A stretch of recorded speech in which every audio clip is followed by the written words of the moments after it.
Well, hello everyone. Welcome back to Perception Checked, where all the NPCs are hot unless I say otherwise. We're coming back to episode 4 of The Third Silence, where we left off on a rather interesting cliffhanger. Some things were brought to light, as it were, about some of our companions. So who wants to give us a recap of last time?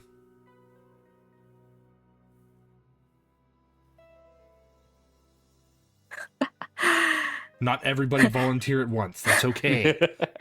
I don't know if that's a job for our certified note taker or if I should do it. Sorry, I didn't realize I was muted. I can do that. Yes, please. Yes, I am the certified note taker. No, taking notes is terrifying, by the way, because I don't want to miss anything. Okay, so episode 3 last time. We went over the Tickleback Mountains. Did I write that right? That is correct. They are called the Tickleback Mountains. You're not incorrect. Yes, and we reached Mobdarat, the Emerald of the Desert, and we arrived with the Caraviners, and we were approached by people who were so excited that the Caraviners arrived safely, and then they gave us a note which led us to the House Va, and then we met. What was his name? Something Va. I didn't write that down. Yes, I did. Where did I write it? His name is Dellum. We met Dellum Va. I see his yes, name. There you go. And we were ushered to his manor, and then we met Renata, who had really cool ears. This is Brooke's perspective, by the way. Really cool ears. It was really, really, really nice. She was so nice. And then we went to follow Renata's dreams about a face into the desert. And on our way there, we were ambushed in the marketplace by a bunch of elves and insectoid creatures and some dwarves and some dude who had the mark of a different sorcerer king. And we won. And then they ran away. And then Renata got suspicious. That's what happened. That's very good. Thanks. Take a point of inspiration. And does anyone else have anything to add to Brooke's rather astute summary of things that happened? I'm pushing up my glasses. It was not actually Renata herself that had the dreams, but rather her mother. Just as a point of fact check. Yes, and also she was not very nice. I mean, yes, but Brooke thought she was nice. What? And we left off with Renata pointing a stake towards Aster. And then Drew and Brooke are trying to come between Aster and Renata, coming to kind of Aster's defense. And Aster is having a mental breakdown in the middle of the marketplace because of stuff. of stuff and things. Absolutely. That's very accurate. For the correction and the assist in bringing us at least closer up to speed as to the most recent event that has happened in the campaign. Renata and Aster also give yourselves an inspiration. Sorry, Drew. It's okay. He doesn't take notes. He hits things. That's what he does. That's right. I'm not here for words. He do big damage. He do. I don't know. There was what over 40 damage done with a bite the last time. So that was that was wild. Was it a bite? No, it was Zephyr no, Strike it was Zephyr Strike after a bite. I have to do combos in order to do big damage. yeah. Like Aster has to Street Fighter juggle someone at the far edge of the screen in order to get the high combos up. So as we last left things off, it had gotten very tense. But considering things are so tense, I want Brooke and Drew. I want the two of you to make an insight check. Okay.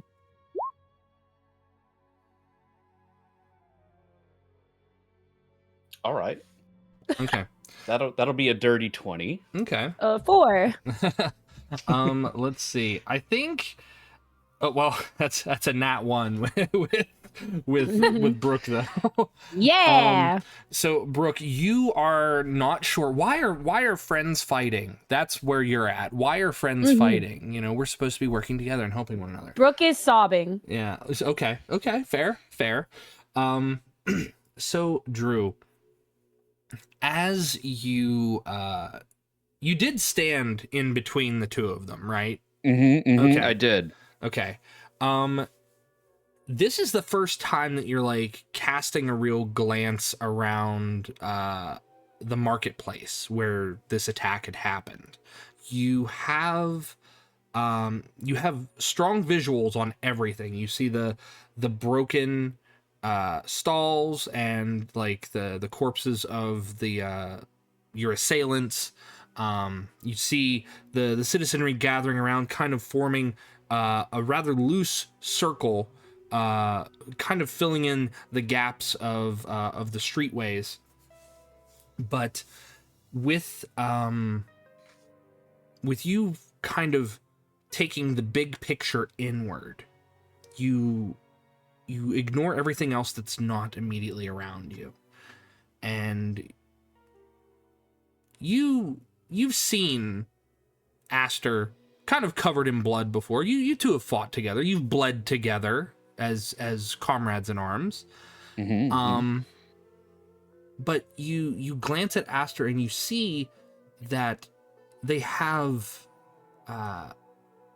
crimson on their own chin, and you don't see any head wounds or mouth wounds or anything like that. You don't know the extent of Aster's previous injuries, but you see the crimson there. You also see that Renata similarly has red on her chin. And the two of them are like pointing at one another, and one is accusing the other of being a bloodsucker. With such a high insight check, I want you to make either a history or an arcana check for me, please. History or arcana? They're both the same. So I'm going to make a history check. No, we have 4. Damn.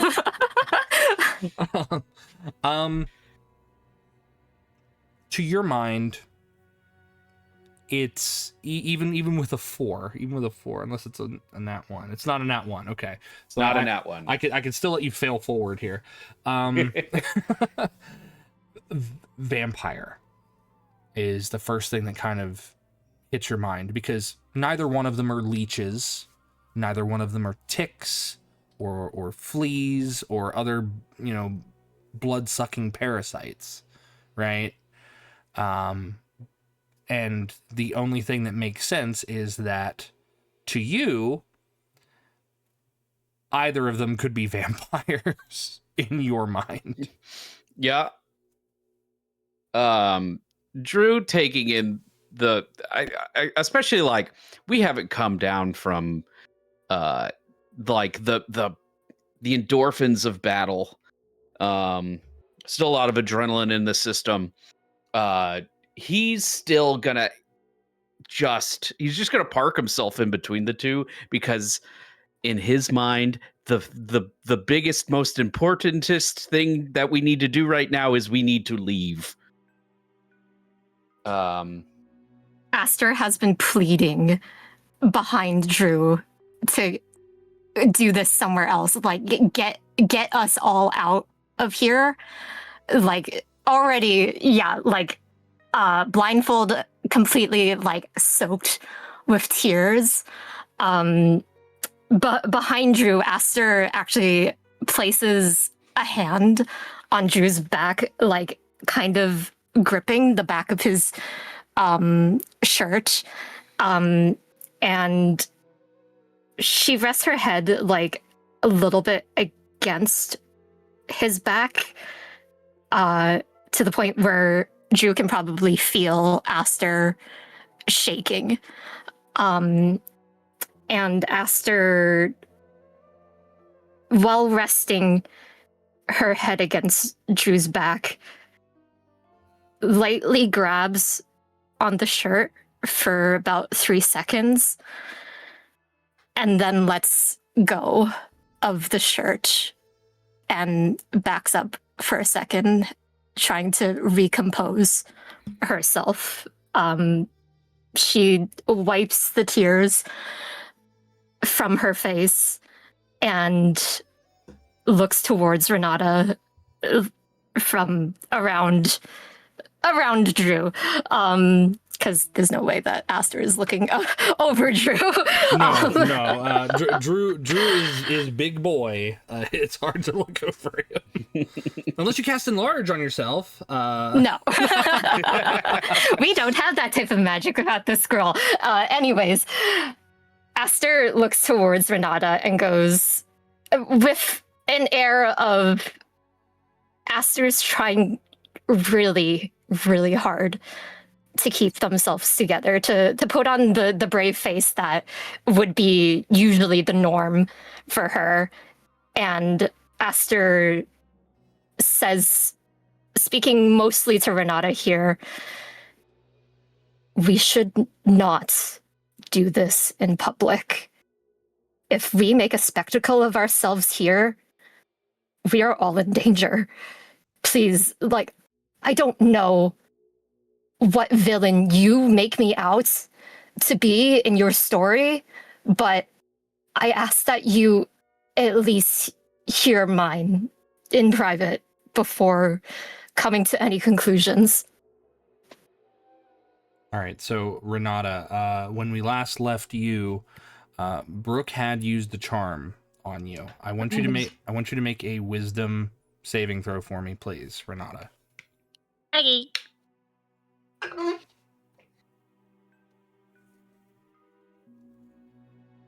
I didn't mean to do advantage. No, it's fine. The 20. Brooke had used that to obviously diffuse the situation, and it made you more amicable towards Brooke. But given everything that's gone on, like the amount of back and forth talking, the time itself for that spell to have kind of worn off has come, and it actually comes rather quickly for someone of your skill, your background, and whatnot. It just kind of, you shake it off. You do know, and you are aware that Brooke attempted to charm you, but it wasn't, the charm from a vampire, right? So, but you are free to do what you would do in response to Aster or the others. Hey, Lyric. Where's Yes. Brooke? Brooke is clinging on to Drew's leg right now. That's so funny. Uh-huh. All that aggression instantly goes towards Brooke. As the stake points from Aster to the little bard. Oh no. What do you think you're doing? I'm just trying to calm the Can situation. I grab her? You can I want to grab her collar specifically. You can attempt to. Drew will intervene Okay. violently if needed. Okay. So I'm going to need opposed dexterity checks from Drew and Renata to see who kind of like gets to Brooke first. I'm not very good at this. Oh no. No. Ooh, it's so close. Woo! You could use your inspiration if you wanted to. It's very close. No. Okay. I'm good. So you reach out and you barely get your fingers on Brooke's clothes before Drew is in between you again. Back off, Warlord, or are you a thrall as well?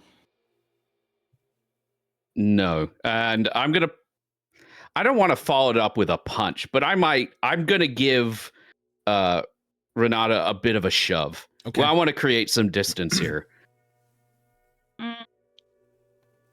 She will not contest. Okay. So Okay. just make a simple athletics check for me, Drew. Athletics. That could be a big shove. That an 18. 18 is a big shove. You We put go it, flying. you put at least like 2 people's distances between you. Great. The wings definitely come out for that to try and get her balance back. Yeah, so as that happens, you hear gasps from the crowd around you, and you guys realize that you're still in the marketplace. Oh. And you hear hushed murmurs among some of the citizenry as they're like, oh, Oh. do you think they're in league with Sagat? Oh, gods, we hope not. Oh, and then they start whispering amongst themselves, and then you hear a whistle, and it's like a very shrill, like tinny whistle. And then you hear others coming from different directions in the city, and you can hear actually perception checks from everybody. I want to Oh see. no. I have advantage on this. Let me double check. Oh my god, I'm not perceptive today. It's because you're 7. crying. You Guys, stop fighting! I get advantage on this. Yes, you do. Ooh. Very nice. I like that. 20. I like that 20. So 20, 17, 13. Brooke, you're kind of focused on not being grabbed by somebody and, trying to calm down your companions, because obviously tensions are so high that, despite your halfling height, you would drown in this tension were it a liquid surrounding you. So the 3 of you, especially Renata and Drew, the town guard are coming. Someone is going to investigate what has happened here in the marketplace, and you guys have very few moments to get your stuff together and go. Aster, you already noticed the sounds of people saying "clear the way," and they're trying to get through parts of the street. They are not to you guys yet. So what do you do? What do you guys do?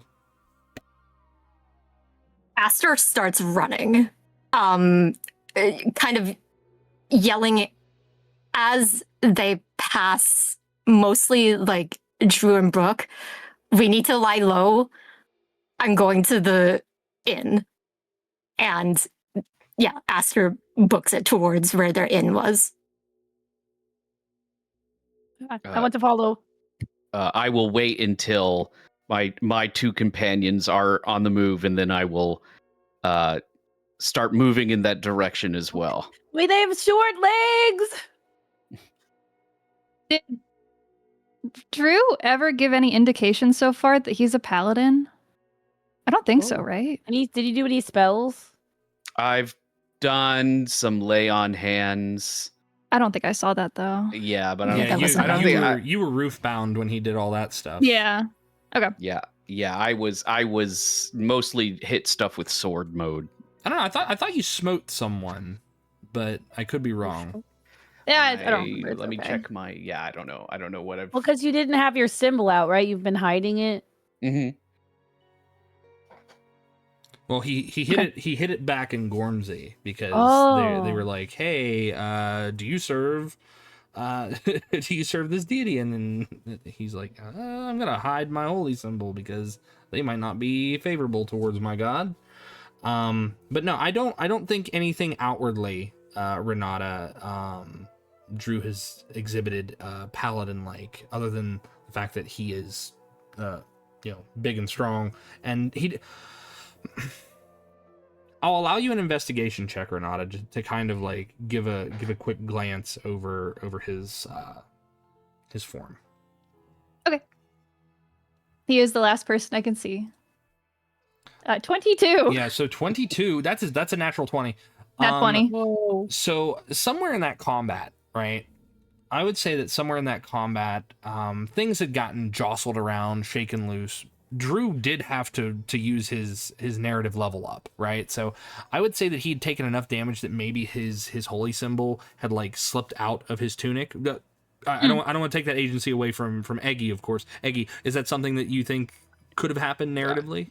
Yeah, that works. Okay. Let's run with it. Okay, so I don't want to take away anyone's player agency here. So, but in that moment of him needing to turn and run, necklaces get snagged on things all the time, like cloaks, tunics, shirts, that kind of stuff.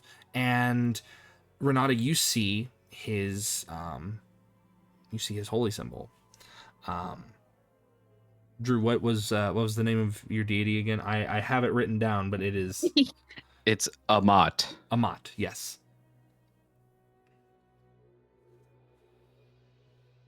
Do I recognize that off the bat? Not off the bat. Investigation check. You could tell that it's a holy symbol, but off the bat, no. Okay. With that information, then, she almost looked like she was about to follow them. And then she sees that little flash, takes pause, and then I would like her to fly away, pretty please. To go in a different direction, but I would like her to end up at the inn as well. Okay.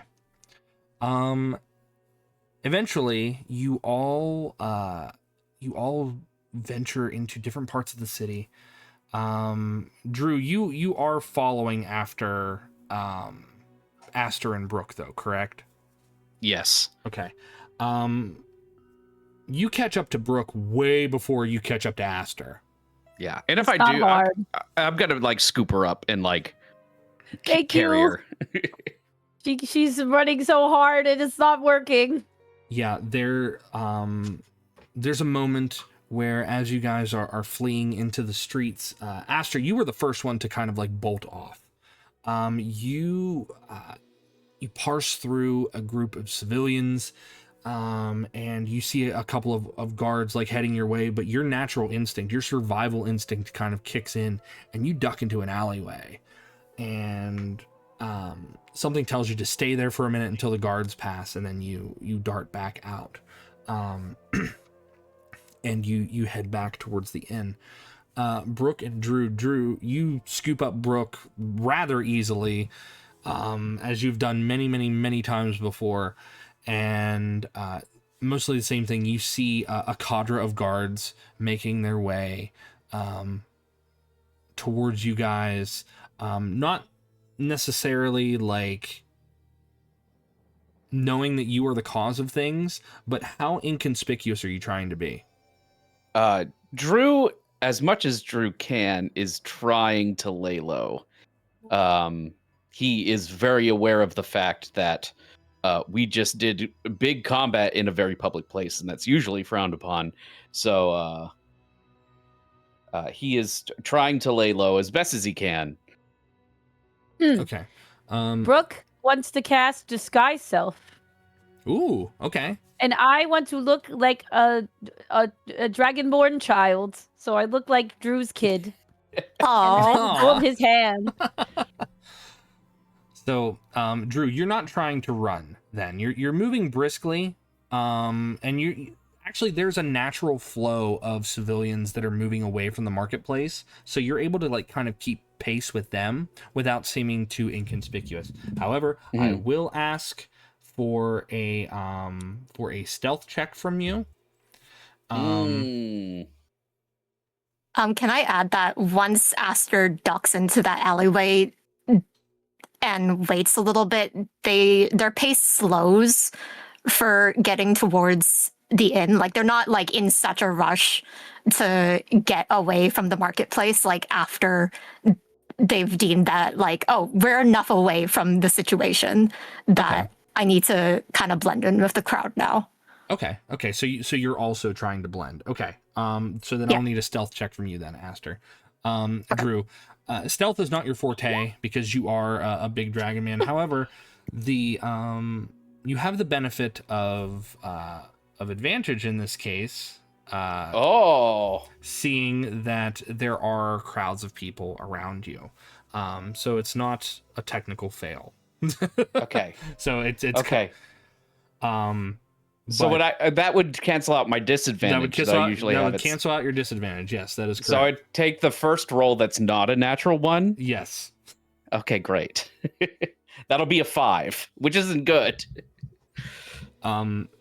Brooke, I'm going to allow it anyway. Oh, thanks. Yeah, because I think narratively that kind of makes sense. Yay. So you are kind of like, people are like pushing past you, Drew, like shouldering kind of hard because they're like, hey, don't you know there's been a murder in the marketplace, and they're like scurrying past you. It's like, move faster, we're trying to get to safety, and then they're kind of just being typical NPC civilians in that they're being obstructive. So but in their attention to you, it is also drawing the attention of the guards, and you notice that some of the guards kind of like look over there, and it's like they look over your way, and then 2 guards actually stop and they start like mumbling to one another. Aster, you got a 23. You blend. You're used to blending. Let's put it that way. You are used to blending in, especially in city situations, right? So it's not difficult for you to find a way to not be seen. Renata, you say you take off with your wings, correct? You fly. Yeah. Okay.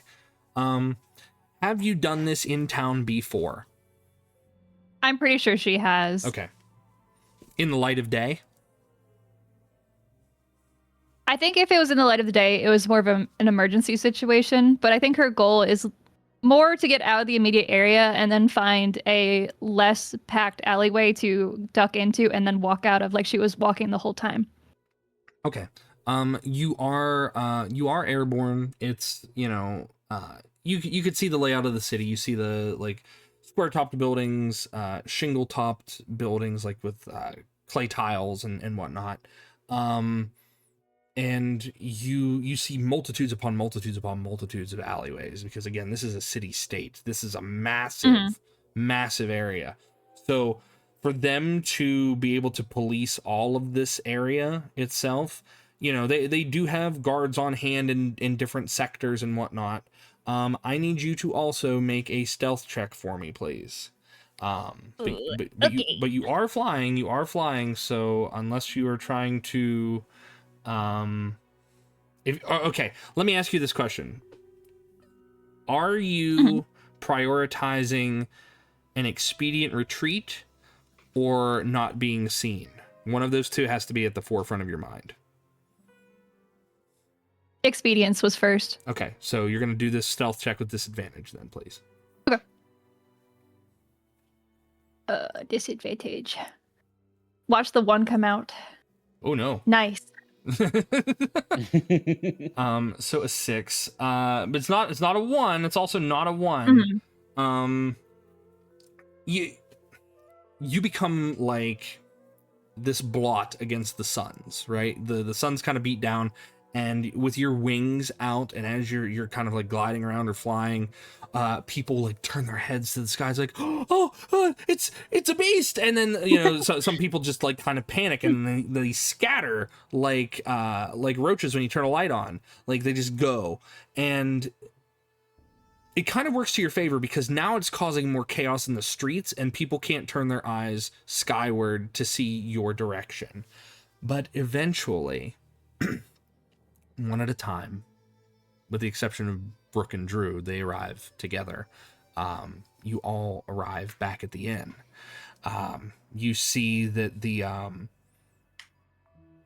tavern keep is kind of poking their head out of the tavern, kind of trying to see what's going on or hear what's going on. And there's some gossip and commotion among some citizens there. But it's so far from the actual site of the incident that it's just word of mouth at this point. Once. Can I cure wounds? Oh, Oh yeah, yeah. No, you go first. Yeah, you can. Mine cure is more wounds. so talking. I heal myself for that much. Okay. Anyway, continue. That's a lot of healing. That's 20 a points, lot of man. That's a lot of healing. Once everyone is in the general facility of the inn, Aster's gonna gesture for all of them to follow her to her specific inn room. Aster does not want to talk in public.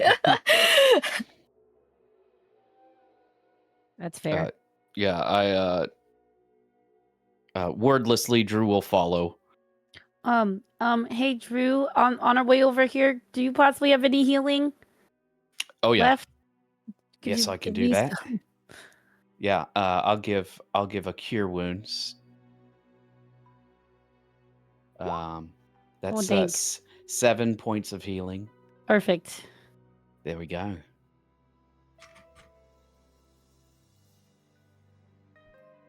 All right. So, Brooke, Aster, and Drew. I'm going to make the assumption that you accompany Aster to her room. Mm-hmm. Okay. Yes. Renata, what do you do?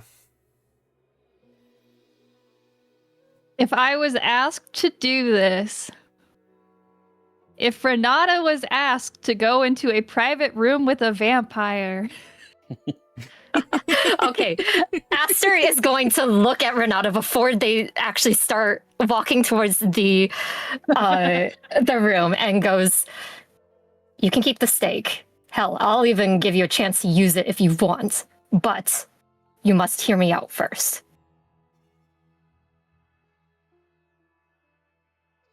the only reason I'm going to go anywhere near you is because you have a paladin.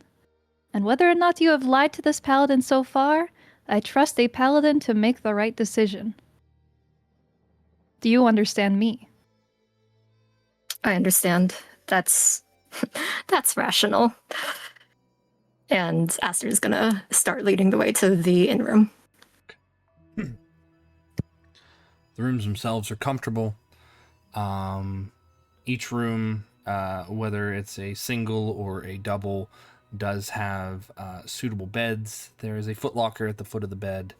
The curtains themselves, some of the inn staff change the curtains daily on rooms that are not currently occupied. But this one actually has almost a crimson curtain along the window facing towards a portion of the street.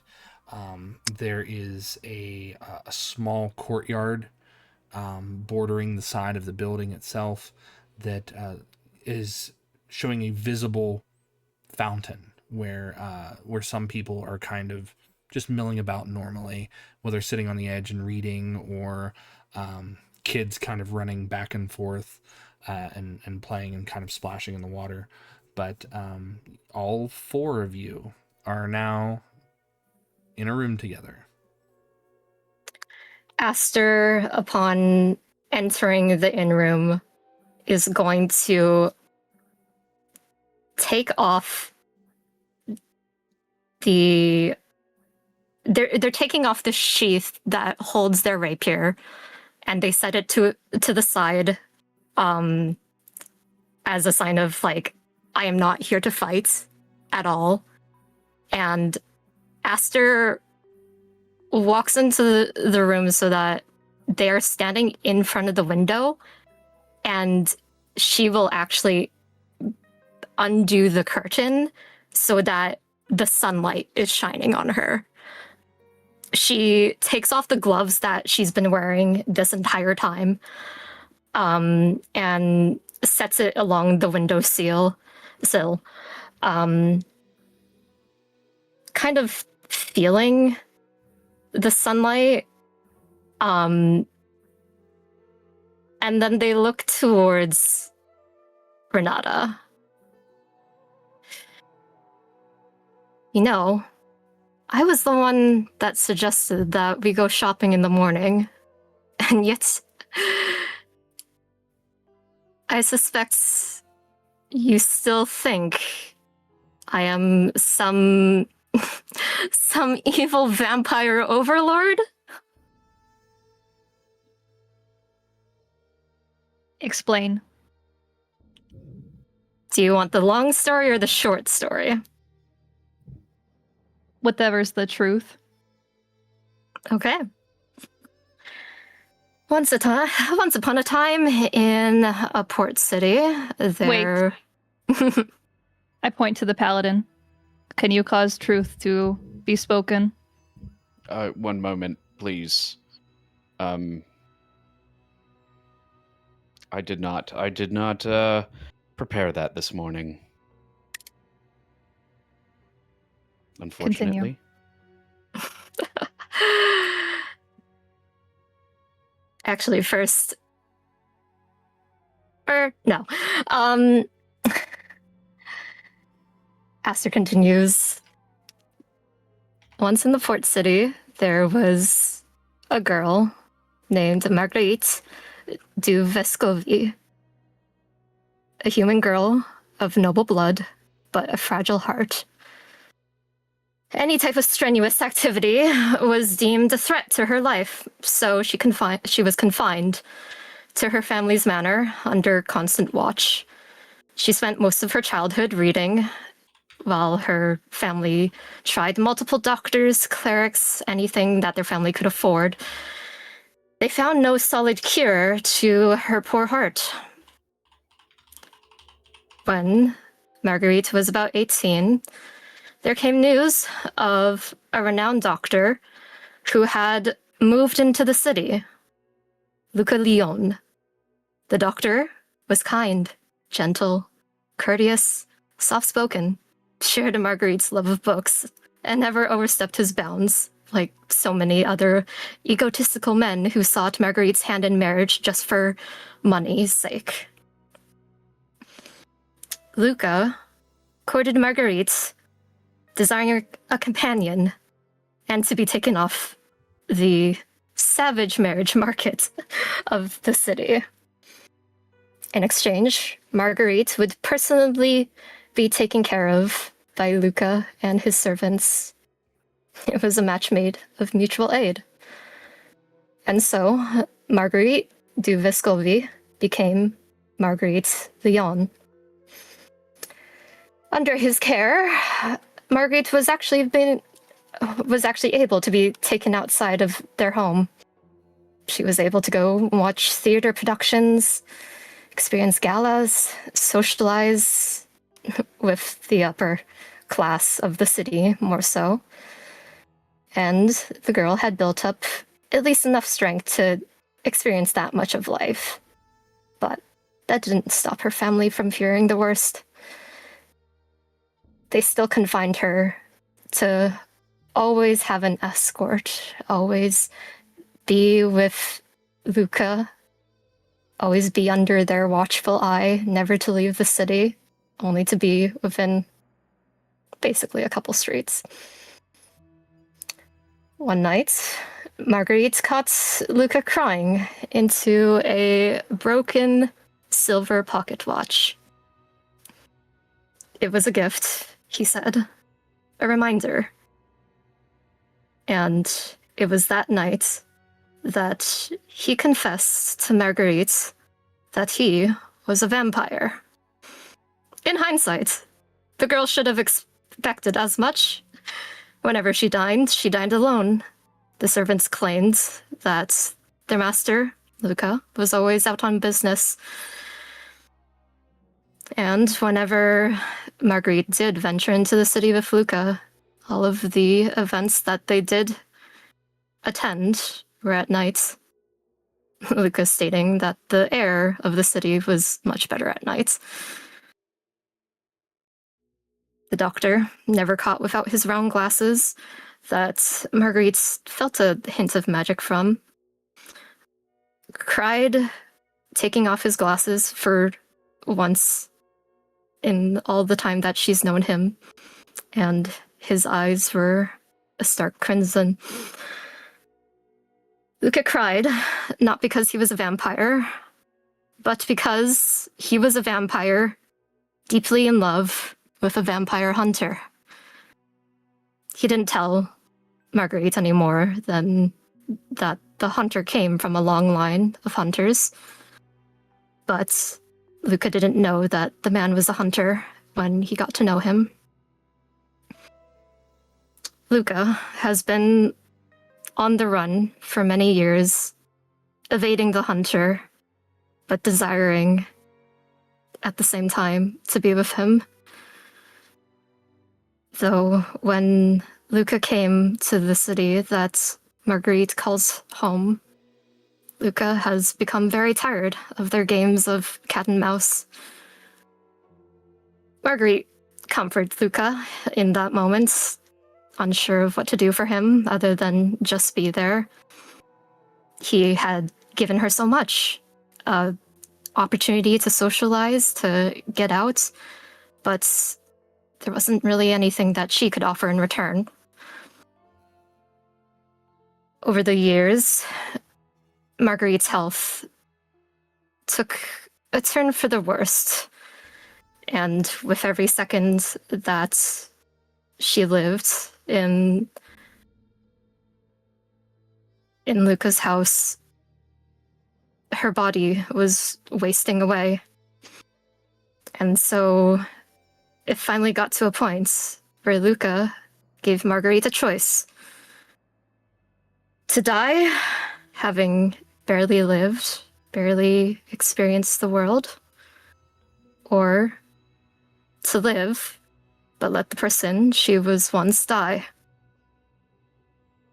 And so Marguerite chose to become a vampire.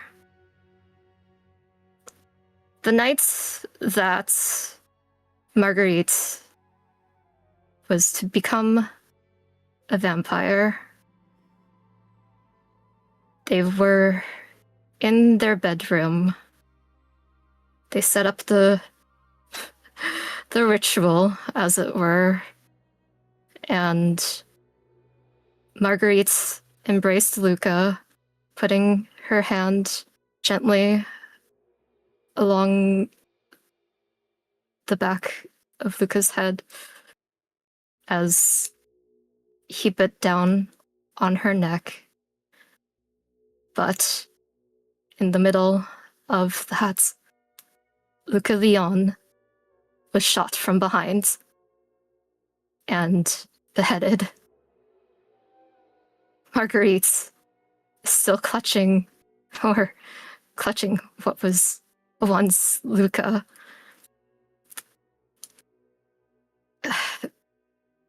passed out from the shock. The ritual interrupted by the vampire hunter that was chasing Luca Leon. And so Marguerite was unable to fully become a vampire. But Marguerite did die on the same day as Luca Leon. Their ashes and their wedding rings buried in the same garden, in the midnight soil. And so, from the ashes, Aster takes off their blindfold.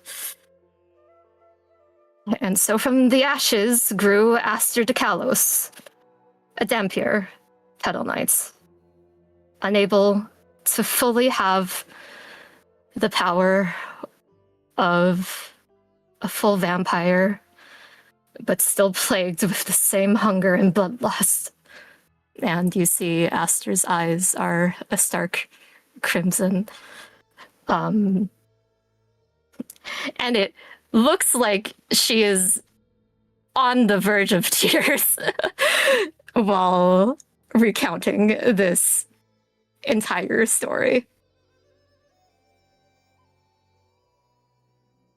And she looks at Drew and Brooke and says, I'm so sorry that I couldn't I couldn't tell you that I was a Dhampir. I didn't know how to bring it up.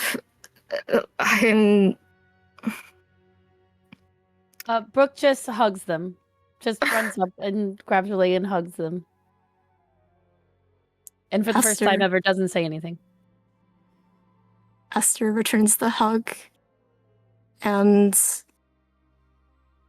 looks at Drew and says, in all honesty, I didn't expect you to come to my aid earlier, but I'm very grateful for you. And you have done much for me as well. I have no qualms with this, nor does my faith.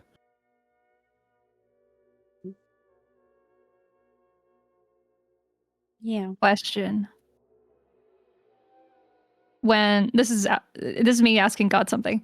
Yes. Hold on. I Renata- have to put my robe back on. Hold on. Yeah. Yes. It is I, God. Renata looked more irritated listening to this story than anything. At some point, she starts looking at Brooke and Drew instead. Is there any indication that they already knew this in their like facial expressions, or like there's under like some sort of like charm or something going on here? I will say that I leave that up to Brooke and Drew. Would either of you two have had a modicum of suspicion? I think Brooke- Drew definitely would have. Probably. Brooke had absolutely no freaking idea, and she's listening to this story just gasping and like crying, and like she had no idea. Okay. So I want Renata, I want you to make an insight check. Yes, sir. And this is kind of I know that. to assess not just their reactions, but the story that you've been told also. 23. 23. You get the feeling that this is a revelation to the two of them. Like there's the faint inkling that it's like, well, they've traveled together. How could they not have known? But at the same time, it's like there's no sign of compulsion or charm or malfeasance that kind of links them to being under the influence of vampires as you know them. You've got very keen eyes, even though the light of day is shining in through the window. Originally you'd be like, oh, this is just a distraction. This is some parlor trick. But no, you don't see marks on their neck where they've been used as a food source or Perfect. Okay. or under the influence. But you don't notice anything like that on Brooke or Drew. And with the further elaboration of Aster's story, you can tell that this is the first time that Aster has mentioned this to anyone. At least anyone in present company. Surely, other people close to Aster might know, or those people also might not be with us anymore. But there is truth there. And you can do with that what you will. Would I need to do an insight check to see for Aster to see Renata's like general reaction to Oh no, she telling wears this? it plainly. Yeah. No. I was about to Okay. say, it's like, I was going to say, No. that depends. Does Renata have a good poker face, or does she just look mad? No, Aster's going to produce the silver pocket watch from their pocket and hold it out for the entire party to see.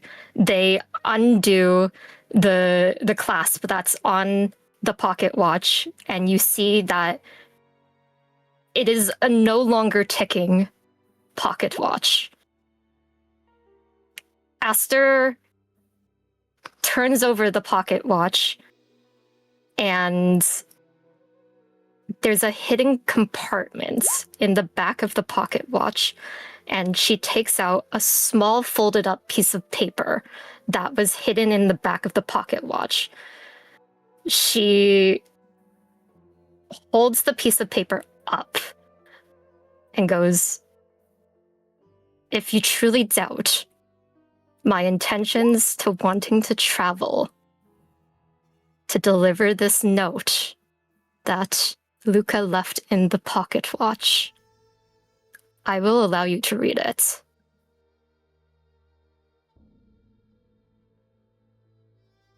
What do I care? You said that you were formed from ashes. I thought you might just doubt my story. Oh, no, it does not. Your story is made up nonsense. Aster puts the note back into the pocket watch and returns it to their pocket. Well, do you still want to kill me?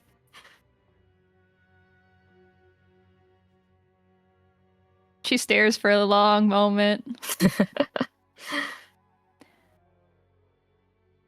I think there is a vampire waiting for me in that face in the stone. Really? I need to get there. And if it turns out that you are the vampire that is secretly waiting, or part of that dream, then I will just kill you there. But I need to get to that face.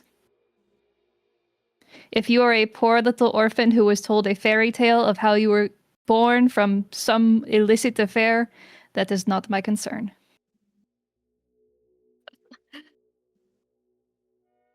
All right. Have you fed from either of them?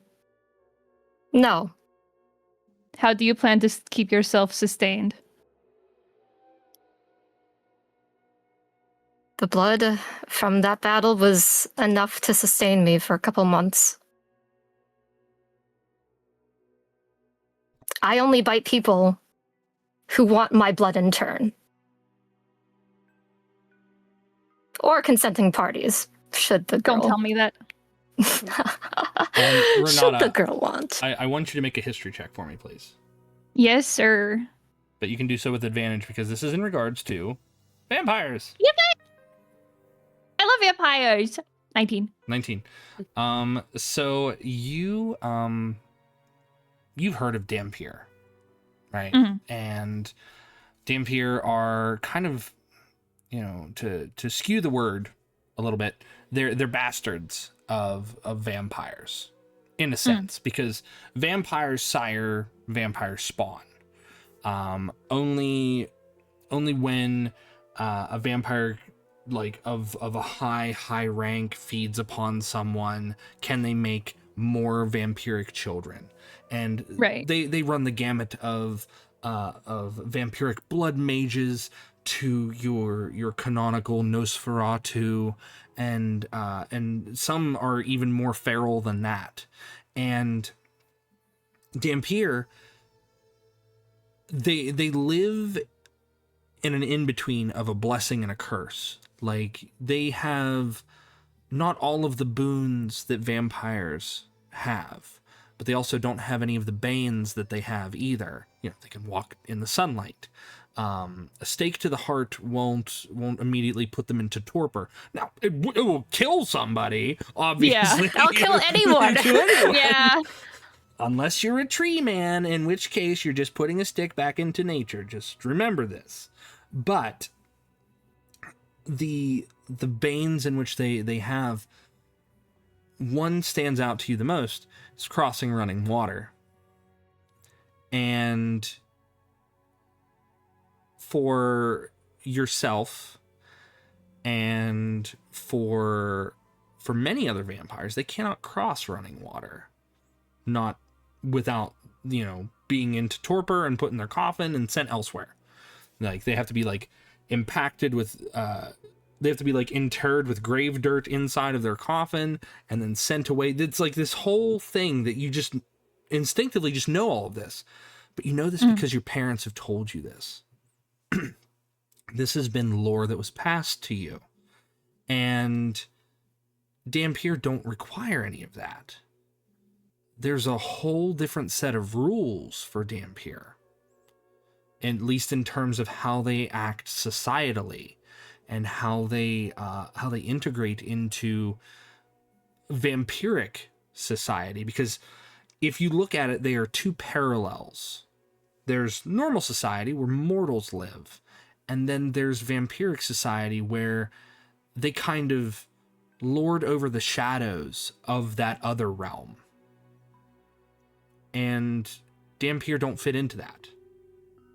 They don't fit into that at all. Because they are seen as the cast-offs and the like. If the ritual that Aster had spoken of, which probably put the hairs on the back of your neck just on the tightest of ends, like hearing that, you know, they had willingly taken part in something like that, but then only for it to fail, and then Aster to become the result of said failed ritual.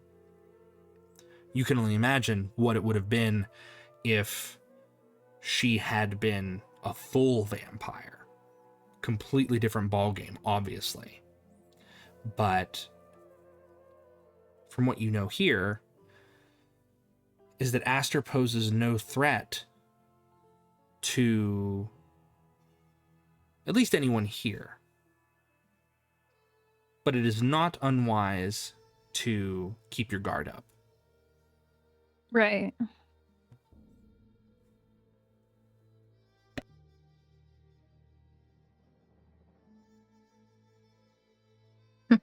May I add that I may have chosen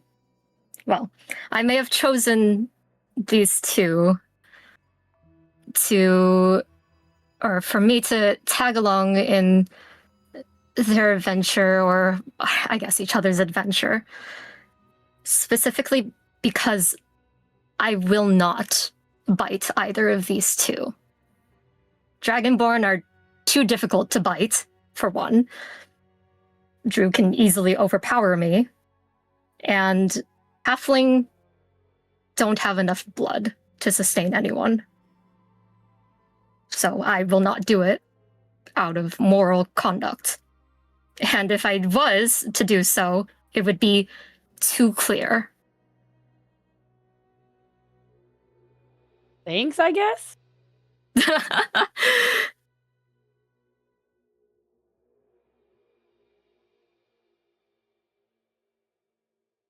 Drew's I'm just kind looking- of leaning go up against the door. He just doesn't look like he has anything to say, but he looks like he's kind of just like tracing back through everything we've been through together and like putting the dots, connecting the dots.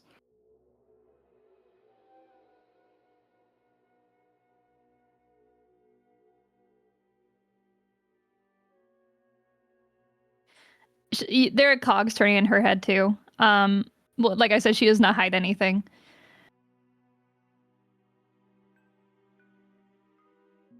Do you need an extra day to get ready to go? God, have we found everything for our trip? You were in the process of finding the stuff for your trip. Yeah. So you were in the middle of shopping when chaos and bedlam ensued. And when all of that occurred, you did not get everything that you needed. Another day would be required. Granted, the idea behind leaving soon was in the hopes of finding the face in the stone. However, if rumor and myth and discussion had anything to do with it, there's no rush because that face is not going anywhere. It's still hidden out in the desert. So you would still be seeking it either way, whether you left today, tomorrow, 8 weeks from now. So you can take the time to gather your provisions and things that you need, and kind of stew on things that have come to light, rather. Aster's going to take out the writ that was given to us, and Aster will hand that to Brooke. I believe we should finish making our preparations, and once we finish making the preparations, we can leave. However, I will not force you to be in my presence, Aster says, looking at Renata. You can accompany Brooke to help finish the preparations. The mention of a vampire being what is awaiting us at the face leads me to believe that I might have an idea that I would like to investigate in the city. So I would like to take the time to conduct that investigation if you should allow me.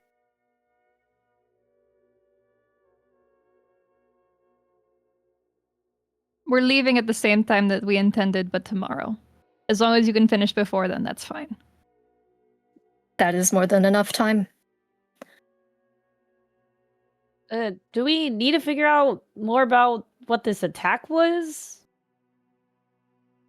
Yeah, so that's the whole other, other than the vampiric A plot. We are now in the assault in the marketplace B plot.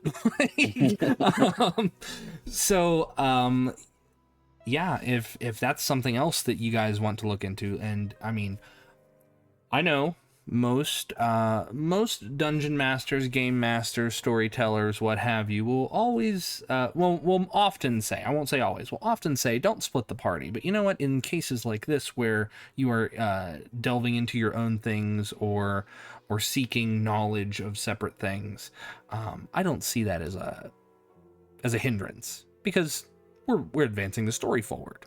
So if that is something that you guys want to do, if you want to look into certain things together and split up into however many groups or what have you, just let me know, and then we can go from there. Aster, you want to look into the idea that a vampire might be involved with this? I want to see if there is any traces of my order here.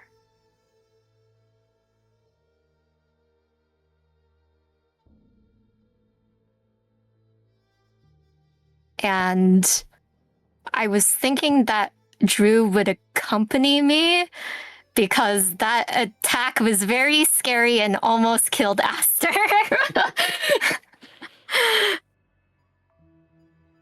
I will accompany you if you need me to. Yeah. It's not a problem.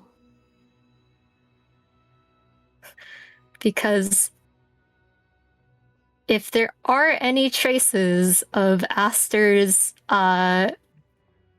Order of the Midnight Garden in this city, they might have information about other vampires that are in close proximity. That's true. So yeah, if that's what Aster and Drew wish to do, and then Brooke and Renata, are the two of you going to venture and explore or look into anything? Renata has nothing to explore except to get the supplies. I want to kind of figure out what the heck happened, if we can. That would take us back to the marketplace, so. Yeah, that's where we're going, right? There are other Yeah. markets like that. That was like part of the primary market, but like, there are other marketplaces. You just happen to go to like the nearest one. You went Okay, to. well, if I can use my people skills on our way while we're shopping to figure out if anyone knows anything, that'd be cool. All right. Lyre would like the other party to go first, though, because they need to step away for a second. Yeah, that's fine. Whenever that happens. Okay, that's fine. Actually, we'll do that now then, if that's okay. Hey. So, Mhm. Aster and Drew, the two of you venture back out after giving the after being given the moment to kind of rest up. I'm going to say, for the sake of what you guys are doing, I'm going to give you all the benefit of a long rest. So you get your hit points back, you get your spells and stuff back. Yay! So, Aster, Drew, you venture back out into the city streets of Mobdurat. There are multitudes and plethoras of places to go and things to see. Aster, you are looking for signs of your order. I need you to make an investigation check. It is going to be a high DC because you're not quite sure if they would have, like, you know, in many major cities that they exist, right? Mhm. But you've never heard of ones out in the desert. I wanted to at least try. Your particular order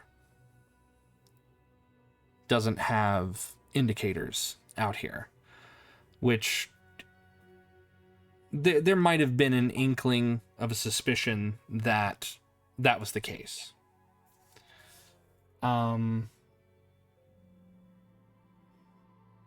However, you do see similar signs of an order being present here. Not yours, but like a sister order, as it were.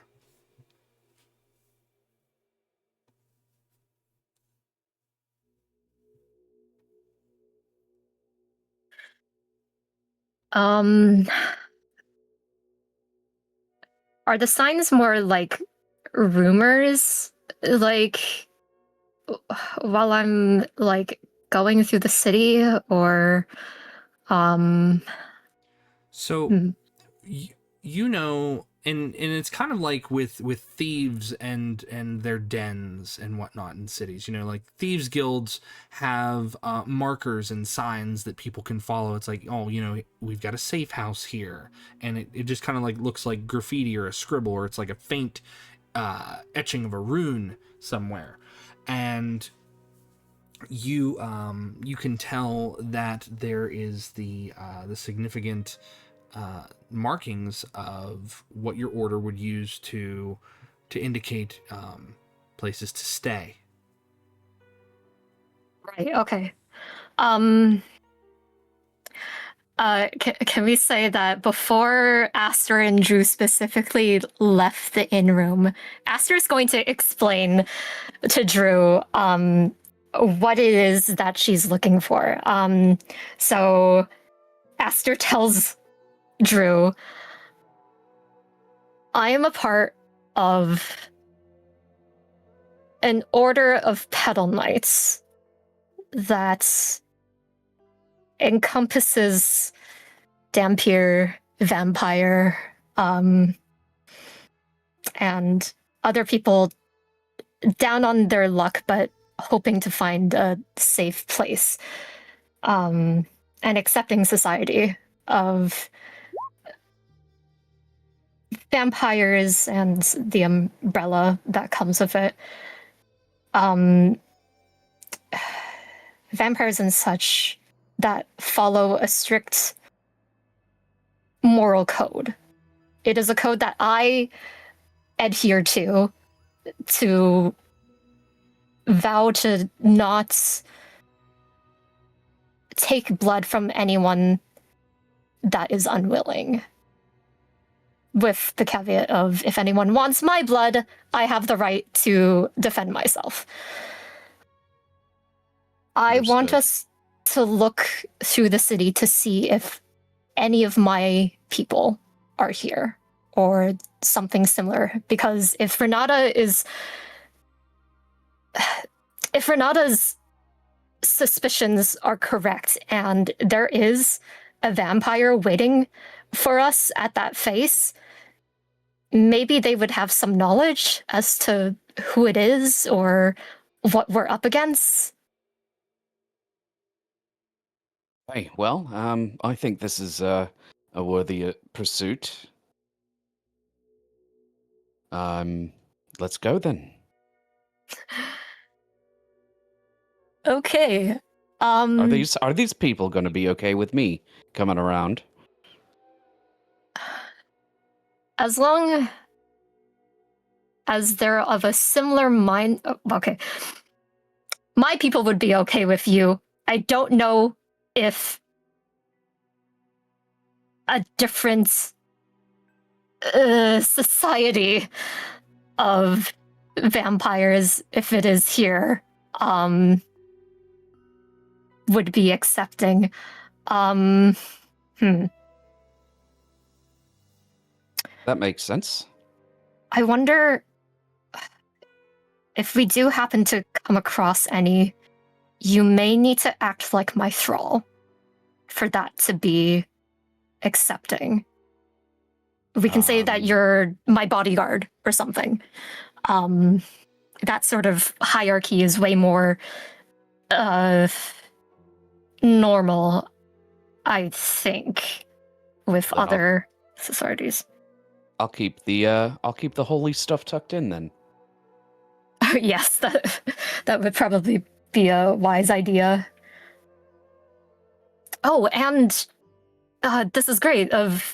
You are I know by now that he's a paladin, right? Oh yeah, yeah. He's invoked power before. That's Okay, cool. Actually, this is the perfect opportunity because even if they were to try anything, you would be all good to help fight back if we should get into any trouble. Gods forbid.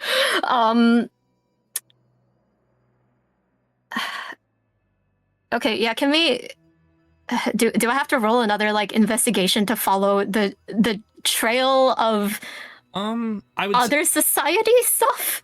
So, there's it depends. Are you going to look for more signs of the Petal Knight group, or are you looking for more of the dark underbelly of the vampiric world that exists within most cities? A city this size, a city-state, would have an immense amount of feeding potential. Right. I would like to look into that underbelly side of it. Aster has kind of given up on the idea of like, oh, that her specific order is here, which would probably make sense, or like it makes sense to her of like, yeah, there's different societies in different parts of the world. Cool. And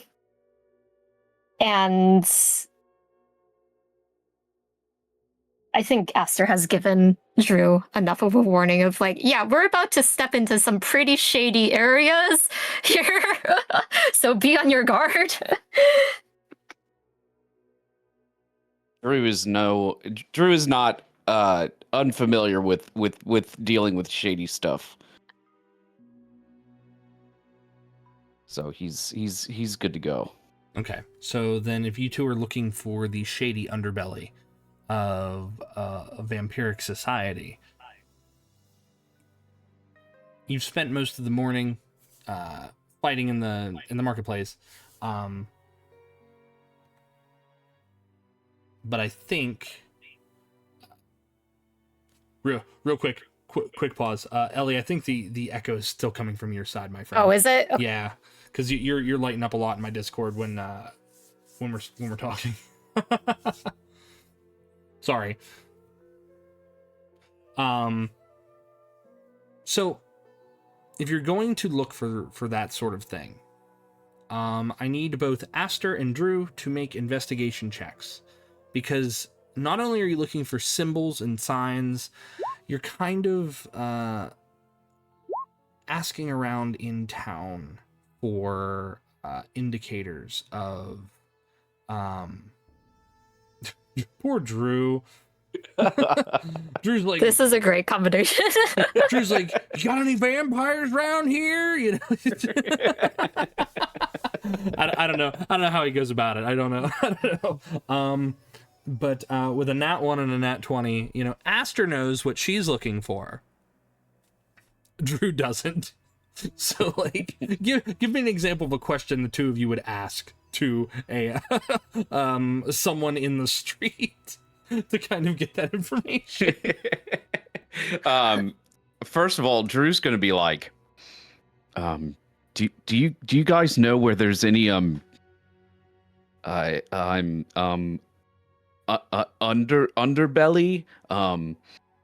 you know, like pork belly? I heard that's pretty tasty. And that's Drew just kind of wanders off thinking about food. It's been a long day and he's hungry. And someone kind of like looks at you and says, pork, yes, if you head down to the marketplace, and they point down the way, it's like, yeah, there's plenty of pork down that way.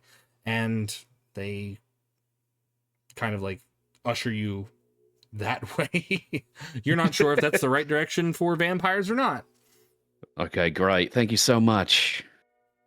Aster, what about you? What kind of question might you ask them? Because you know not to what be like areas? very blatant, like. What areas are folk that are more active at night? Where do they like to socialize? You're looking for the glass quarter, and someone kind of like looks around very conspiratorially, and they say, well, it depends on what you're looking for. If you're looking for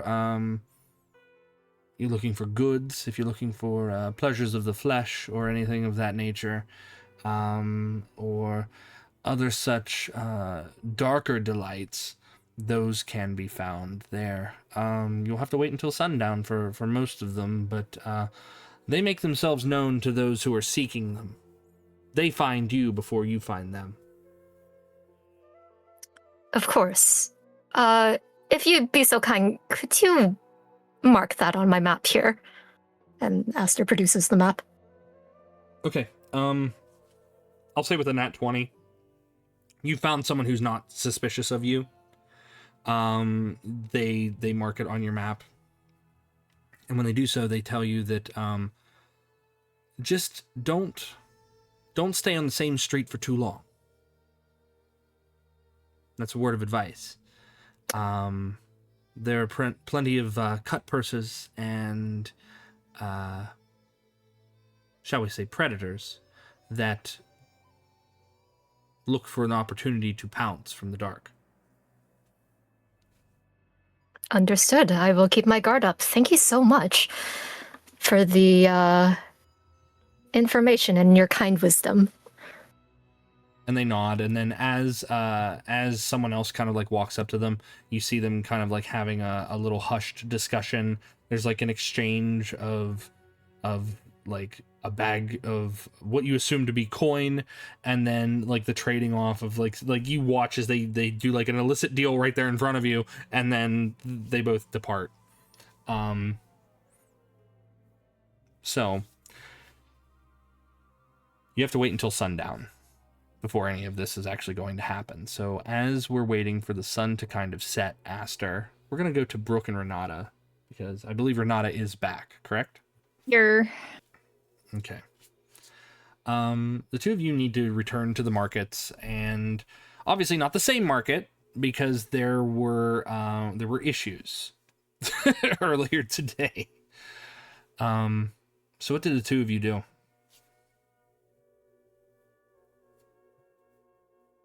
Well, I assume that Renata knows the place better, so wherever she was to go, I'll just follow her around like a little lost puppy.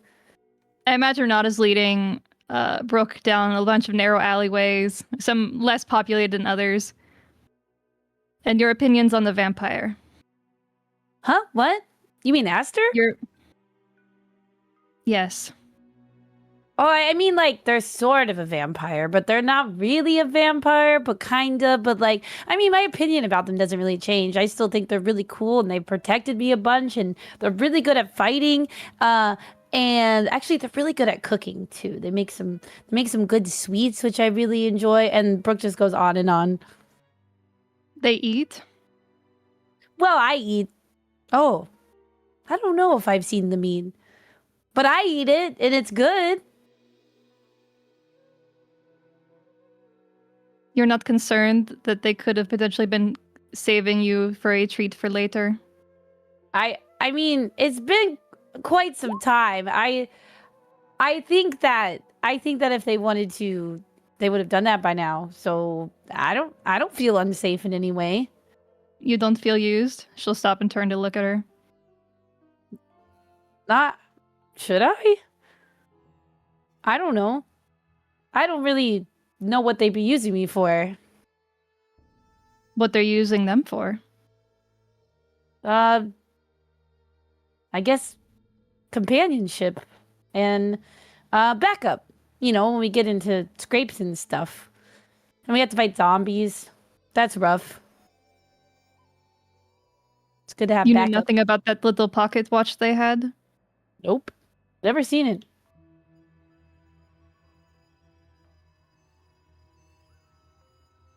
Why are you so suspicious?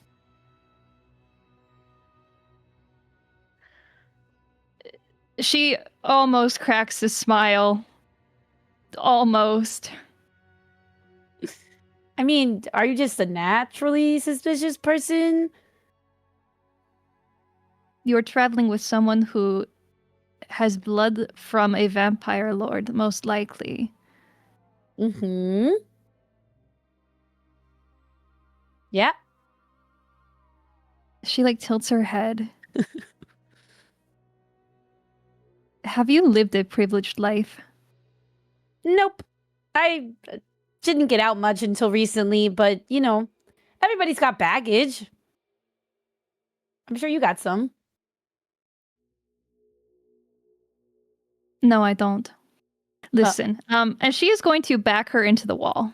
Oh, I need you to understand that we are in a mutually beneficial relationship right now. I am using you to handle a vampire killing, most likely to save my family. You are here to make money. You, she'll pull out the stake again, will not get in the way if there's a vampire that needs killing, understood? okay. And in Sure. addition, if you ever try to charm me again, like you did before, that was a mistake on my part. I was out of it. But if you ever pull that on me again, I am going to make sure that mouth can never do a single word utterance again. Do you understand? Mm-hmm. Yep. Good. Okay. Let's go get your sizing, and she'll keep walking. Okay. Okay. So you return to a different portion of the markets, and you gather up the basic provisions and whatnot that Renata had implied that you would have needed for your journey.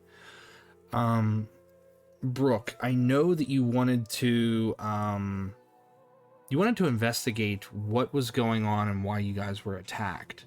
How do you want to go about doing that? By being a super, super charming and personable and going up to people who also seem like they know things. Okay.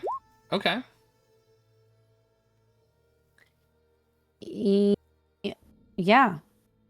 All right. So as you are kind of like asking around, go ahead and give me an investigation check, please. Okie dokie. 7. Luckily for you, though, the incident in the marketplace is the talk of the town, or at least this portion of town. People are like, "Oh, that was horrendous business, wasn't it? I swear, like, I think some people were killed."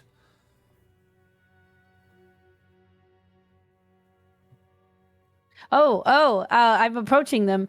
Oh, well, what do you mean? What could you be talking about? And they kind of like look around, and then they finally look down. It's like, oh, little one, Down here, yeah. sorry, well, the marketplace, normally, there's activity. Sometimes there's a cut purse or an argument over price, but something like that, and then to have, well, basically the hand of one of the sorcerer kings, and then someone else is like, no, shh, shh, shh, and then they shush the other person. Wait. What was that? What? Sorcerer King. I need you to make a persuasion check. Okay. I promise Brooke is way more persuasive than me. 14. 14's pretty good.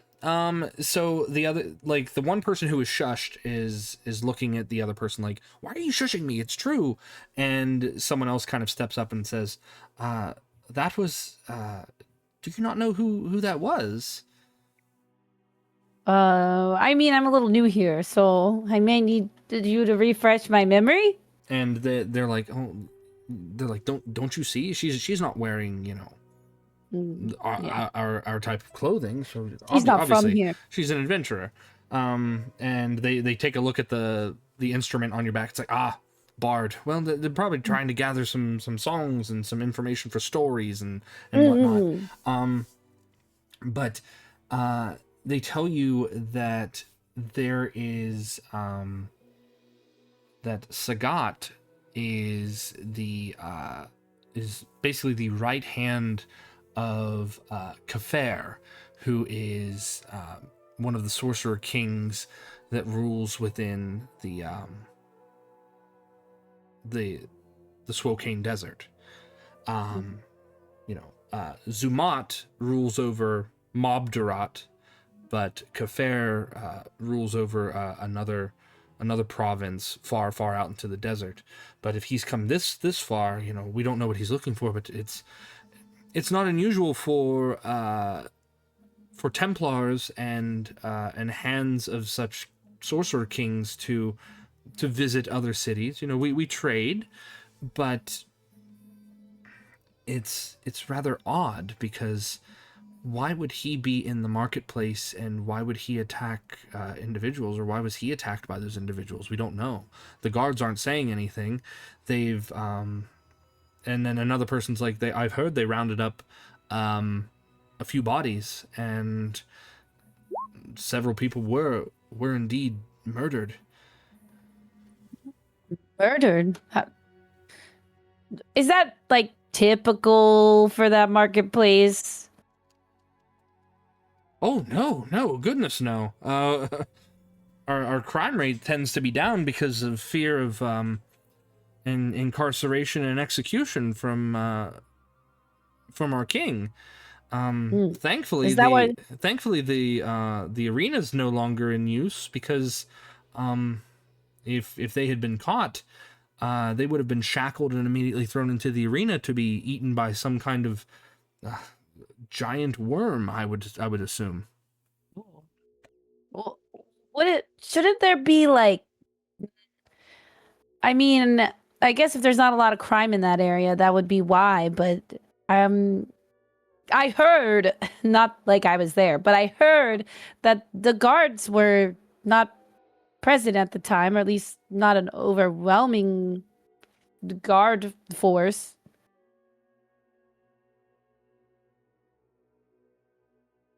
Oh no, they reacted quite quickly in that case. When it comes to cut purses and whatnot, we have we're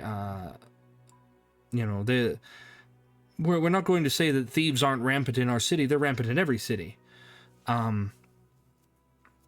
But murderers, murder is rather low. And they're like, well, we're also not investigators, so we don't look into that sort of thing. We just tend to hear about it, should it happen.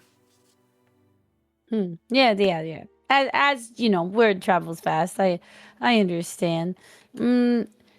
So this would be the first time that this that the Sorcerer King that Sagat has sent people here to attack? Oh well, I assume that they were working. Well, I really don't know. I really don't know. But and others are like, well, we haven't seen Sagat himself in some time. Other Templars have made their way here, but Sagat himself is again, he's the right hand of Kafir, so Interesting. it would make no sense for him to be here on his own unless it was something very, very, very important. But the Sorcerer Kings do butt heads a lot, namely on policy and borders and the like. Only within the recent half century, I suppose, Zumat was looking to further expand Mob Durat's land borders, but unfortunately, most of where he chose to expand was rather inhospitable desert, and it wouldn't make much sense because there are no resources out that way. We do make a lot off of our mines and the like, but not anything beyond that. So, but there hasn't been like an all out war between the two. Oh, not in centuries. Oh, gods no, not in centuries. Interesting. Okay. Thanks for the information. I will probably put this in a song sometime. Maybe. And they just kind of nod and say, well, good luck to you, and be safe out there. And as you're discussing all of this, I'm assuming that Renata is like picking up the final bits and pieces for their journey. Yeah. She wasn't initially planning to get this, but she does get a small amount of actual food rations. Okay. Like meat and stuff. Okay. Yeah. There's plenty of salted meats that will keep on the journey. You've traveled the desert before, so you know what to expect, and you know what's going to keep the best and not spoil in the heat or become completely inedible when exposed to sand and grit. So as you're kind of gathering all that up, you see Brooke kind of like just chatting amongst the civilians, and it looks to you, Renata, as if Brooke just kind of has a natural way with people. Like she tends to get like a lot of this information out of people, and she seems like a trustworthy person, at least from what you, whether you chalk that up to maybe naivete or ignorance of the danger that lingers around at all times. Maybe it's blissful ignorance, but you can tell that Brooke wears her emotions on her sleeve. Like, you've seen her cry, you've seen her smile and express joy and things of that sort, which is not something that someone in the presence of a vampire would likely do. They wouldn't be given their free will to express themselves.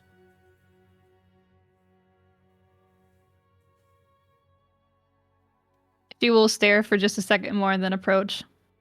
I have everything. Oh, good. She'll just walk away. Oh, okay. Well, that's my friend. I mean, well, I don't know if we're friends yet, but I think we're gonna be. Bye. Have a good rest of your day. And they're like, well, goodbye. And they're like, that was strange. So, Brooke, do you look into anything else? I don't know. If there are questions that you would want answered, if there's information that you want to to try to uncover, you just let me know, and I can see what we can provide here. I want to know why, but I don't know how to figure that out. So, in regards to why, the best indicators would be speak to someone who would have likely because not all of the people who attacked you died. Some of them were kind of like they all ran off. As to why, I could have you make another investigation check, and provided it is a decent enough number, I can drop some information to you.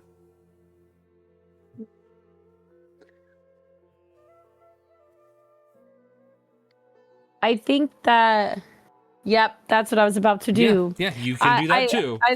I want to, yeah. I'm now that Renata's gotten all the things and Renata knows the city a lot better. I definitely am going to ask her. So, what's the deal? Do you know anything more about these sorcerer kings and why the heck they were attacking the markets or sending people to attack the market? That's a good question. Aren't you concerned? Like, this is your home, right? No. Oh, okay. My concern starts and ends with the fact that they attacked the market we were at. Oh, okay. And what are we doing? Well, aren't you concerned that it might happen again? Like, are they gonna follow us? Then we will just have to go faster. So you don't think we need to find the root cause of the issue? You want us to try and figure out how to face a sorcerer king? Well, no, I don't want to get caught off guard again. I mean, like, me and Aster got pretty hurt.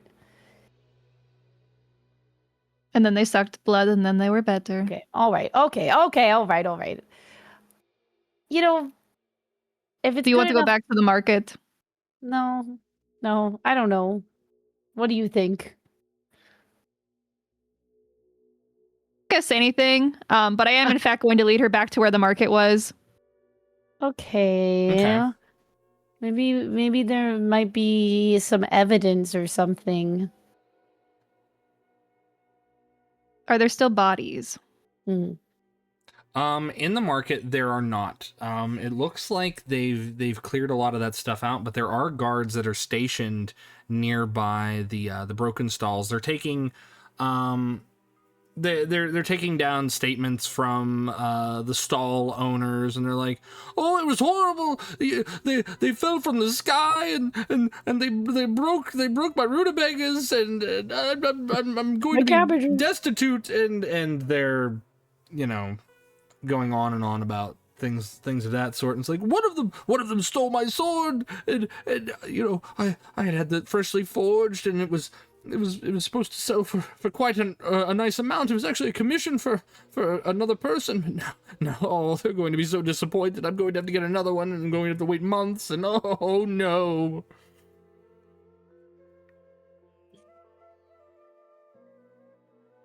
Do you want to talk to him? Well, we didn't. Not everybody. Some of them got away, right? And you seem like you have a really good eyes and are better at noticing things than me. Maybe we can find out where one of those guys went and interrogate them.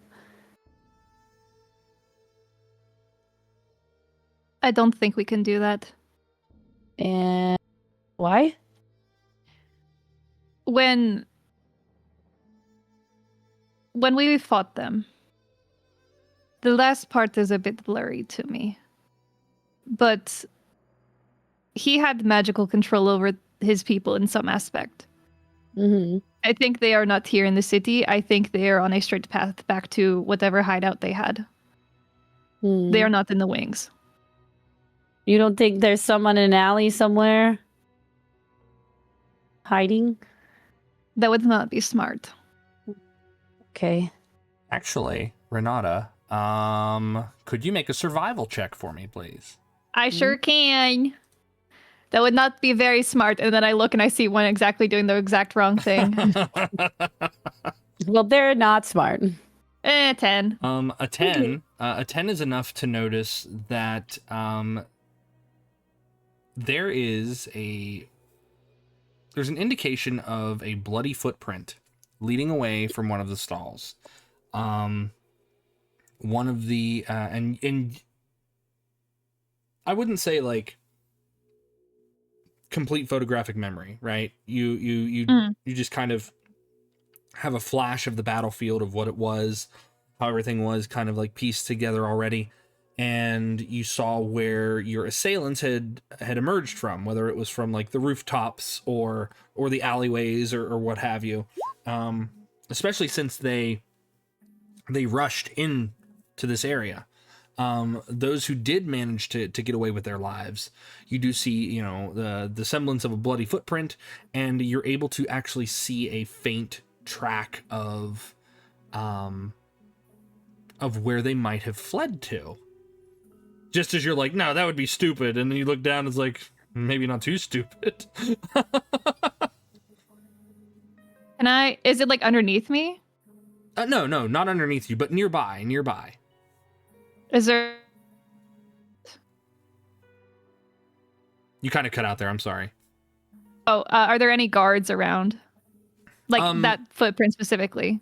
Near that footprint specifically, there's one who's down there, and it looks like he's kind of like dusting the area, like trying to get a better idea of things. But it's kind of hard to dust an area that might be naturally dusty with sand and grit and things of that sort. So, but you can tell that he's kind of assessing things. He doesn't have his helmet on. He doesn't look to be wearing like heavy armor. It looks like just like a light robe, but you can see that there are like armored pauldrons and gauntlets and greaves on him, but everything else seems to be just like baggy robes and clothing. How many guards are there? I'll say 2. Brooke, are you ready for combat? Huh? What? Oh, What do I want to do?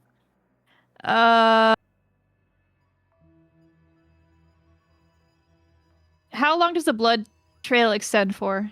The blood trail extends. It's not, left, right foot. It's mostly left foot, and then you see like further on another stamp of left foot, but then it kind of like fades away. I'll say for probably about less than 100 yards. Okay.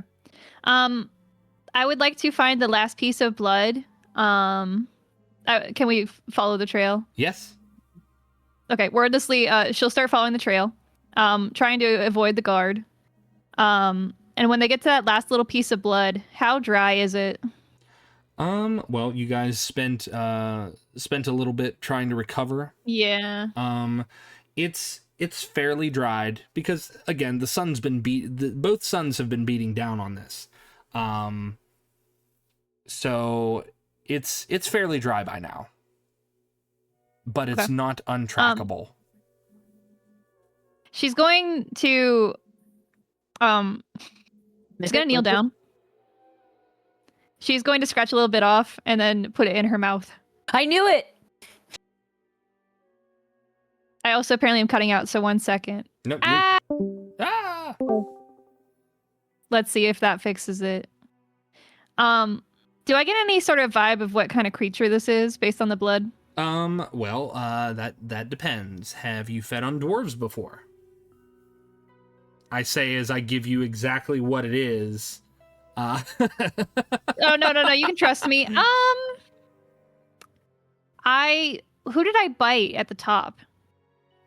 At the top, that was one of the elven elven snipers. Could I roll a d20 and like odds I have, evens I haven't? Yeah, go ahead. That's fine. Odds I have, odds I have, odds I have. I have to speak this out loud. I have not. Okay. But it is different enough that the blood itself has a coppery taste, of course, but for dwarves, it's almost like a stronger copper, like it's almost like pre-oxidized, right? So it's a thicker consistency. It's certainly something new to the palate, at least for you. But you're able to kind of pinpoint it. She makes a face, but she will still keep trying to track from there. Just like what the general direction is, and then if they lose that, try to find a new sign. If not, oh well. Okay. Go ahead and make a survival check for me, please. But Let me see if I have any special abilities. Yeah. Nope, just my funny ears. Do I hear any funny languages being like, oh my gosh, they're following me?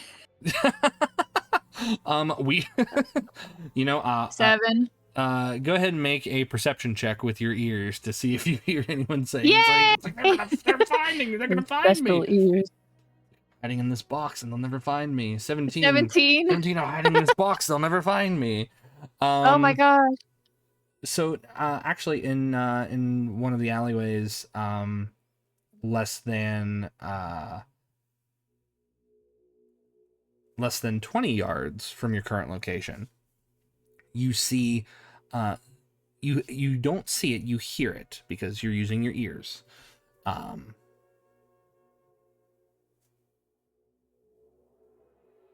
You hear someone wince, and you hear them administering first aid amongst themselves, as if they are wrapping a wound.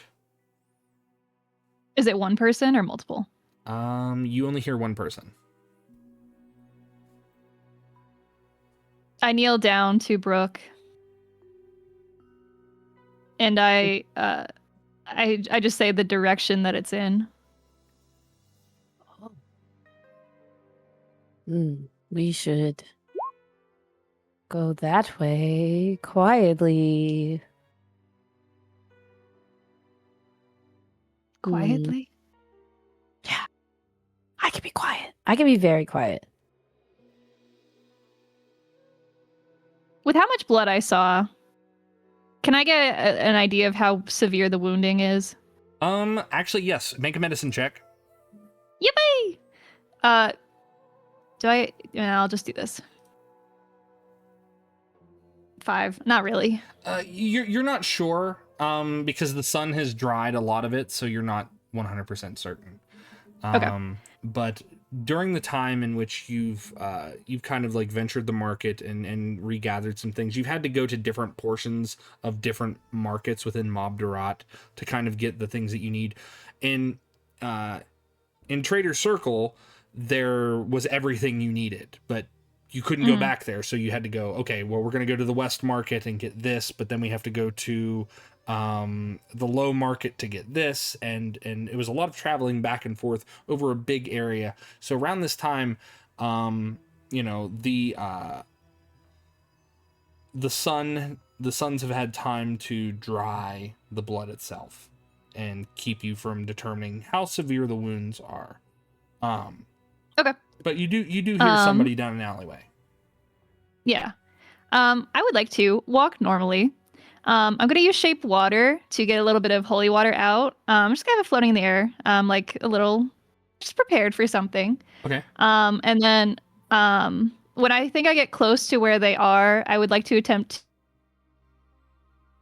the equivalent of a sneak attack, but I can't really sneak attack. Instead, I'm going to try and pin them. Okay. If I can. I'll just like jump on it. Yeah, that's fine. Go ahead and roll me a standard attack roll, please.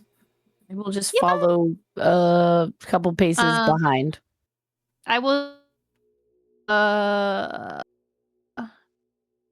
See, I don't have my bite set up because I was always like, I'll just use primal savage. It's like a 1d20 plus my dex, which is 1. Ooh, I misread. You you go to pounce, and where this dwarf has kind of set up this this kind of like makeshift med tent for himself, you trip over one of the like the little ropes that he's got kind of like tied off to kind of support like a cot of some sort, because he's trying to rest, but you don't trip and fall on your face. You kind of bust in, and it startles him, and he falls off of the crate in which he was sitting on, and you can see that he's in a state of mid dress, like he's trying to like Whoa. He's trying to get his pants back up so that way he can like wrap off his leg further. So like, but he's not nude, but he's just trying to pull his pants back. He's and you see that his armor is not on, so he's unarmored. So he kind of like looks around, and you can see that he sees where his hammer is, and he goes to reach for his hammer. Make a move, and I will stab you with this knife. Can I try and grab the hammer with my mage hand? Yeah, go ahead. Do I roll for that? No. You just say that you grab the hammer, because as soon as Renata threatens him, he stops moving. And can carry 10 pounds. Yeah. His hammer's it's a smaller war hammer, so I would say yes, you can do that. Cool. I'll grab it. He's like, no, don't hurt me. No, please, hold my. And then I'm not interested. I'm not interested in politics. I don't really particularly worry too much about that. I just need to know why you were in the market today. But yeah, what they said. But we're just following orders. There's no need to shed any more blood. We're sorry. You took out more of us than we did of you. Yeah, but like, I'm going. why? I look down at Brooke. Yeah, what's going on? Were you trying to just attack the innocent people in the marketplace?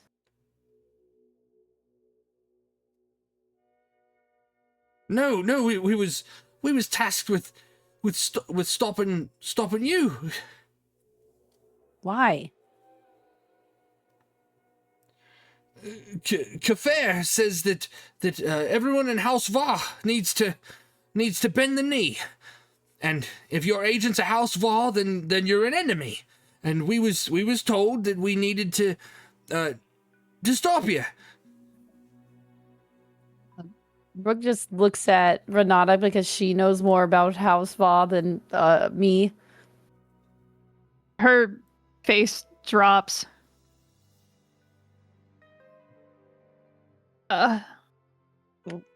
Why? How many of your people were here? How many?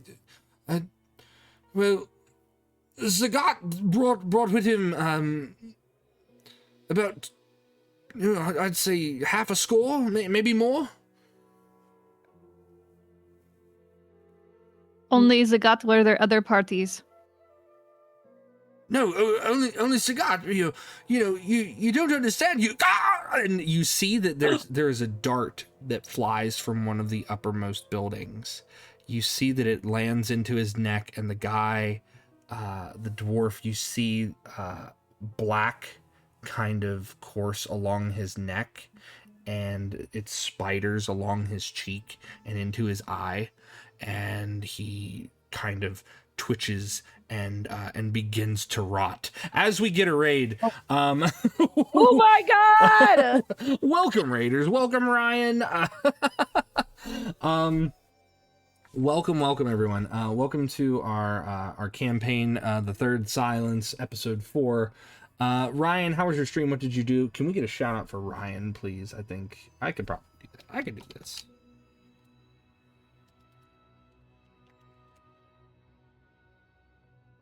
If it'll work. There it is. But Raiders, we understand that streaming can take its toll on the community and the streamer themselves, so please make sure that you're staying hydrated, grabbing a bathroom break, doing any self-care rituals that you need to do, because your health is paramount here on all of our channels. If you wouldn't mind, down below I have all of our lovely players listed. We have Elly Azurea of Nova Swarm. We have Lyric Weaver, Eggy Pilot, and Liar. So please, if you wouldn't mind giving them a follow, I would appreciate that, Raiders. Ryan is a good friend of the channel, so I have no doubt that you guys are going to be getting some follows from this. So in any case, Raiders, if you have to raid and run, we totally understand. We're going to hop back into things, but if you want to hang out and listen to some more D&D, feel free. So you see this dart fly down from one of the rooftops, and you see these black veins begin to spider along the dwarf's neck and along his face and into his eye, and his body starts to shrivel and rot. Renata, I need you to make a medicine check, and Brooke, you can do the same. I do have an herbalism kit, if that matters here. 10. 10. Okay. 10 is not high enough, unfortunately. I'm sorry. Yeah, it's okay. Um, Oh, 6. Okay. You look, and neither of you have seen a quick acting poison like this, and especially because the body begins to shrivel in on itself, and it looks like a desiccated mummy corpse by the end of it. And oh my god. and you I need a perception check from both of you really quickly. Does it involve my ears? It can Finally if rolled you, low. you can if you it can if you like. Yes, please. 22. Okay. 22. 26. 26 with a natural 20. Renata, you can hear the footsteps, but Brooke, you see this dark shadowed figure. Run. They turn, and Renata, you hear its cloak kind of wisp as it runs away. And we're gonna jump back to Aster and Drew now. Oh my god. Just as the boy. just as the suns are beginning to set. So the two of you are looking for the vampiric underbelly of Mobdurat. You find your way to the Glass Quarter, where it kind of lives up to its name. As the suns begin to set, you see the luminosity of the twin moons as they shimmer and shine off of glass-plated buildings. The street itself seems to be you didn't notice it at first, but the streets are very smooth, but not a slippery type of glass, almost like a fogged glass, rather. And some of the buildings themselves look to be carved out of true gemstone themselves. But it's the light of the moons that actually give this place more of its vibrancy and life. There are people there milling about. There are still late night food stalls, and some have like magical writings over the top that kind of like blare like neon signs. They kind of blink in and out, drawing the attention of people who need nourishment or food or what have you. You hear music kind of coming from other buildings, and Aster, your city is the city in which you're from is probably a larger city, not obviously as large as Mob Durat, but a port city where people would partake in revelry and things of that sort, I would assume. So you hear like the thumping of music coming from various buildings. You see people lined up along the outsides of these buildings, and you see Drew, you see bodyguards keeping people out as they look down at a scroll, and it's like, you're not on the list, and then they shoo people away. But you find that Aster, where a lot of your indicators are, you see that they lead to these dens. Some of them you can see smoke kind of billowing out of the doors, and they appear to be like large hookah dens and the like. But there are various places in which you can go, and all you need to do is tell me where you wish to venture. Can I roll like an investigation or something to see like if there's any people that are displaying their red eyes, if there are traces of like vampires here? Oh yeah, absolutely. Feel free to go ahead and do that. Is that perception or investigation? Investigation would be like more you asking. Perception is you trying to find that detail. So if you want to make a perception check, that is, if you're looking for that detail, it would be perception. Aster is too distracted by the lights of this area of the city. Aster, even though this is a city much like their own city, Aster has only been in the rich people, high-class areas of their city. And that's very fair. That's very, very fair.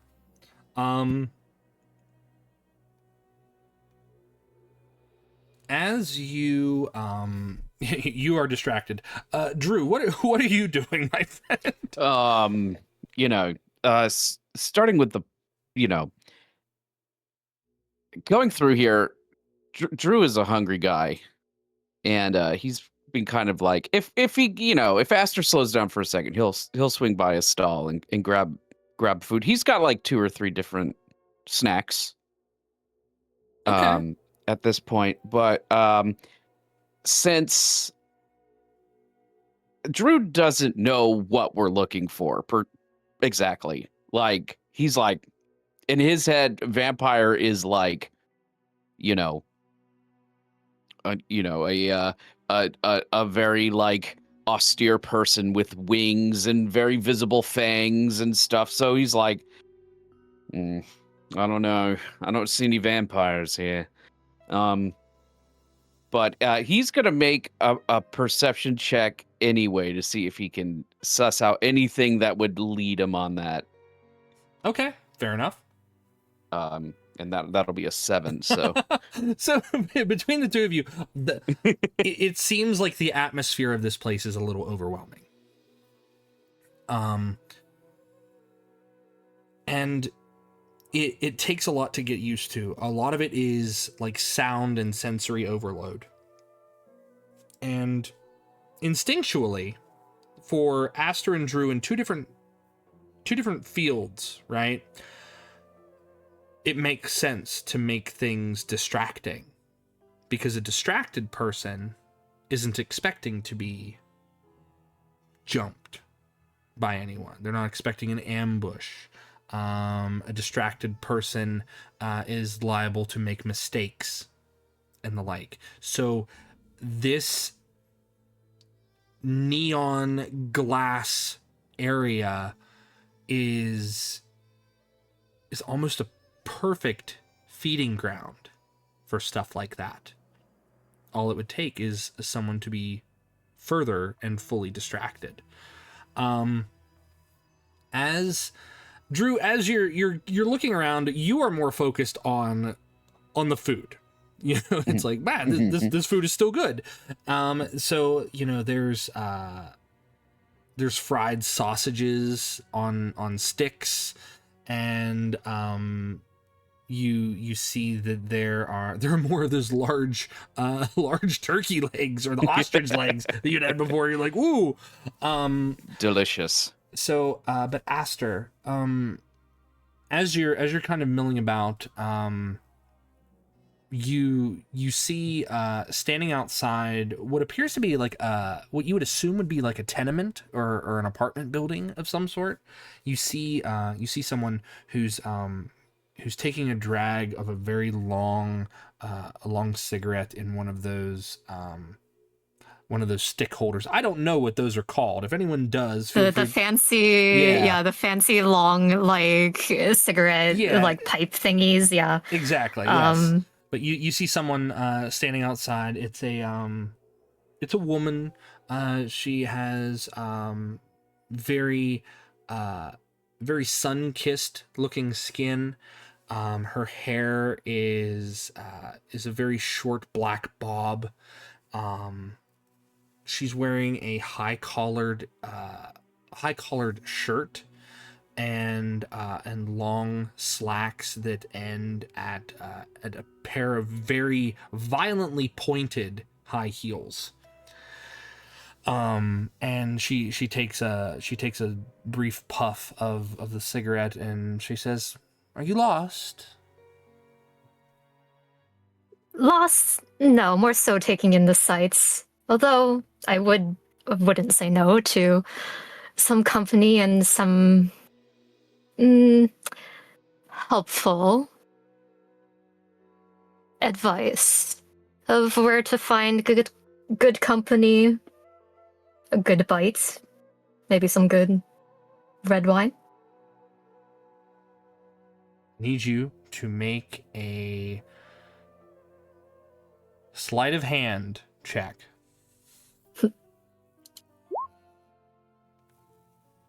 Ten. That's fair enough.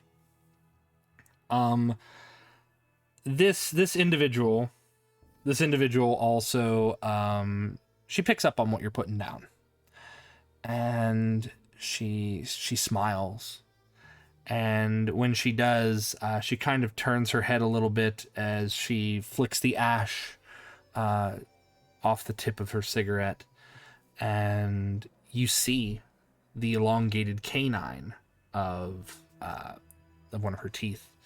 She says, "A bite sounds delightful. First time in the glass?" Yes, it's much of a spectacle, I would say. I'm here on business.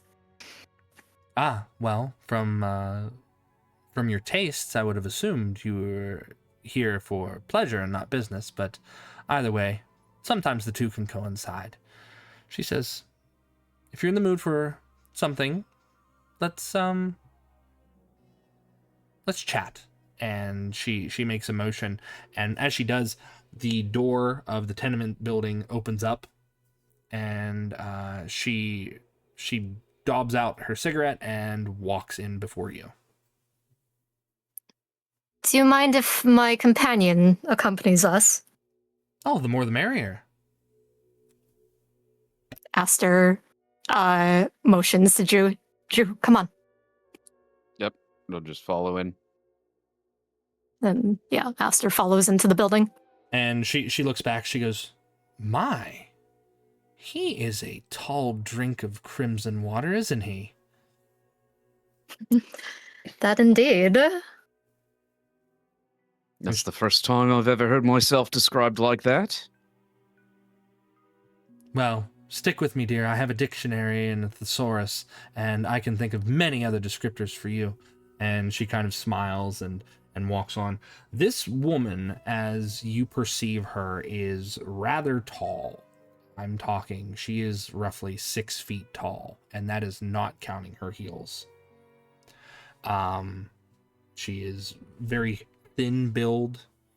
And as she walks in, you see other people that are kind of lingering in the hallways. They're like having conversations amongst themselves, kind of crowding the hallways rather. And you see as you're walking by, they stop their conversations and kind of look over at you guys. Aster, this is an Elly question. This is an Elly question from God Okay. to Elly. How ingrained in vampire culture would you say Aster is? Is it only Aster, through the Petal Knights, or is it through other means also? it is mostly through the Petal Knights. I think Aster's kind of sheltered through the Petal Knights, and would only know stuff of word of mouth of what the other societies outside of her own order are like. Okay. Well, how Or about books. this? How about this? I will allow you to make a history check, and depending on the result of the history check, will determine what kind of knowledge you have of their societies. Okay. Ooh, 23 is very high. That's very good. Very, very good. So, Aster, you are familiar with ghouls, and not in the sense of like, a graveyard flesh-eating ghoul. You're familiar with ghouls. You're familiar with blood dolls. Blood dolls are mortals who willingly give themselves up to vampires so they can feed. And some vampires tend to keep what's known as a herd among them. These vampires, they utilize their herd so that way they are always well sated, and sometimes that herd is allowed among other vampires for them to feed as well. But blood dolls do all of this consensually. It's not done without their consent. They again give themselves to being fed on because they like being able to be of use to their vampiric overlords, or whatever you want to call them. They're into that. They're into that. So in that regard, ghouls themselves, though, are mortals who have been given vampire blood and are in servitude. They are bound by that blood. And each type, like whether it's a blood doll or a ghoul, has like a signifying mark, whether it's like a tattoo or a scar or something. And you see as you're walking this hallway that a lot of these people either bear marks of being blood dolls or ghouls. Some don't bear any marks at all because they might not wear them openly, but you're getting the feeling that as you're being led down this hallway towards another set of large doors, that's what's kind of happening here. And the woman, she steps up to a door, and the man kind of nods his head. He says, "Ah, madam," and he opens the door for her, and you step in, and this room is one of it's entirely shades of red. It's crushed velvet cushions, high-backed chairs, curtains, drapes, beads, everything just kind of hanging down, and it gives you... I want the two of you to make a medicine check.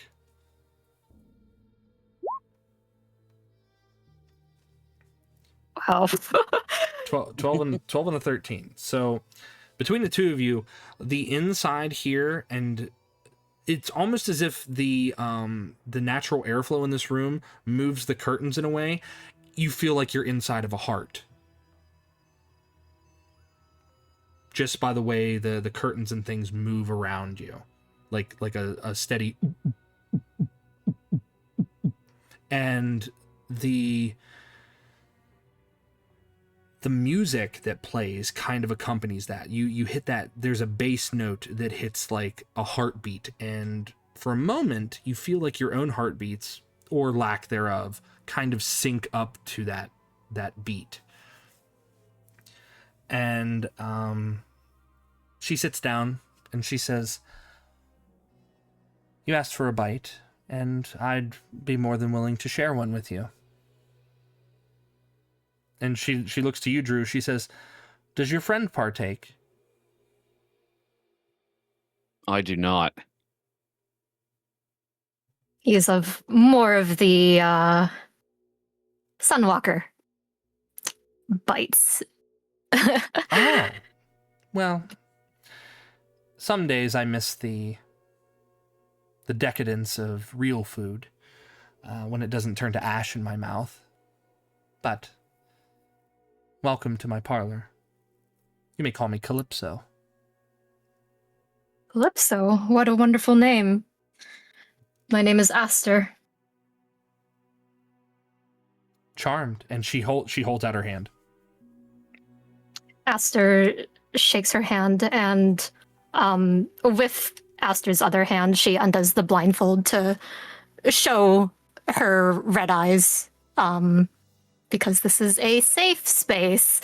Yes, this is In theory. this is indeed a safe space. Welcome to the vampiric safe space. Much like showing a keychain with like a pride flag on it in a queer space is like, oh, Yeah. cool. I am with my people, even if I probably shouldn't trust them. Aster takes a little bit of a look around. I love what you've done with the place here. Oh, I've been thinking of redecorating for some time. Sometimes red just, I don't know. It is my favorite color though, and she kind of smiles, and when she does, much like when you met with the dwarven trader, where Renata had emerged from a curtain behind, you see these two young women make their way out. And Drew, there is a plate of real food, not vampire food, that one of them just kind of like sets down on a table next to you. She bows and backs off. There's wine in bottles and glasses that's kind of set out there, and the other girl stands nearby Calypso, and Calypso looks to you, Aster, and says, when you partake, you don't have an audience, I assume. No, I am a more private person. Understood. I will have a meal sent to a room for you, but I hope you don't mind if I partake. Of course. Go ahead. Aster's trying to get in her good graces.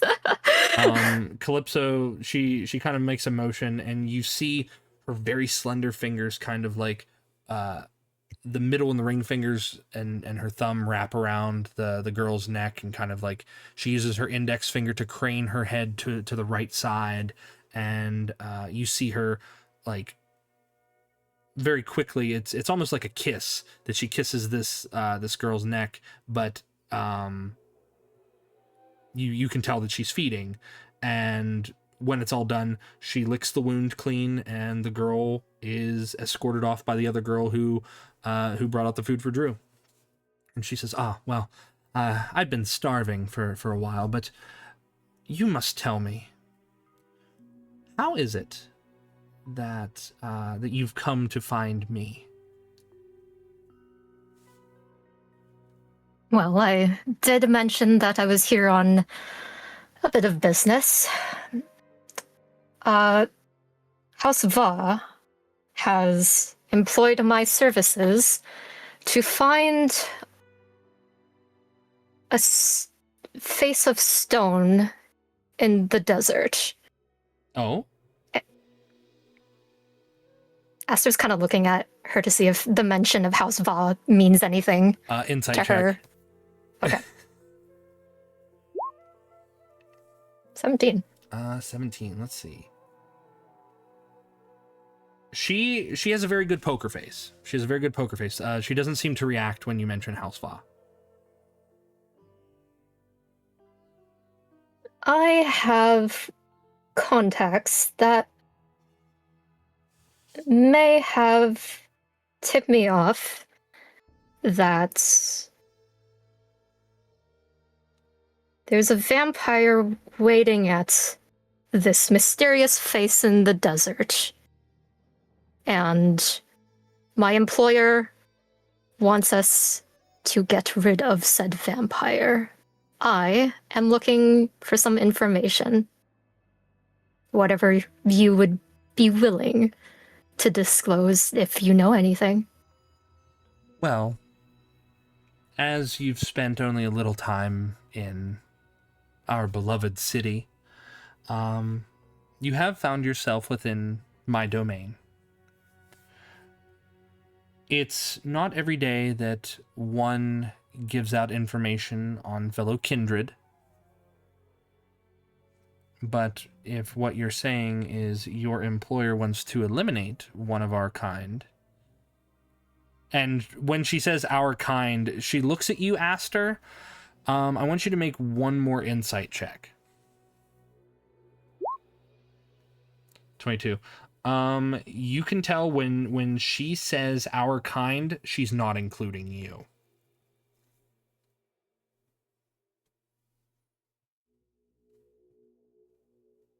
When she says this. Right. She says, well, information regarding our kind, especially if someone is tasking you to eliminate them. But what's even more bold, I believe, and she stands up from where she was briefly seated and kind of walks her way around, and she sits on the edge of her desk and crosses her legs at the ankles and kind of looks at the two of you. You come with only one other who's not a blood-touched or thrall. I can see that. He's got more of the sense about him than most we see when they wander into the glass.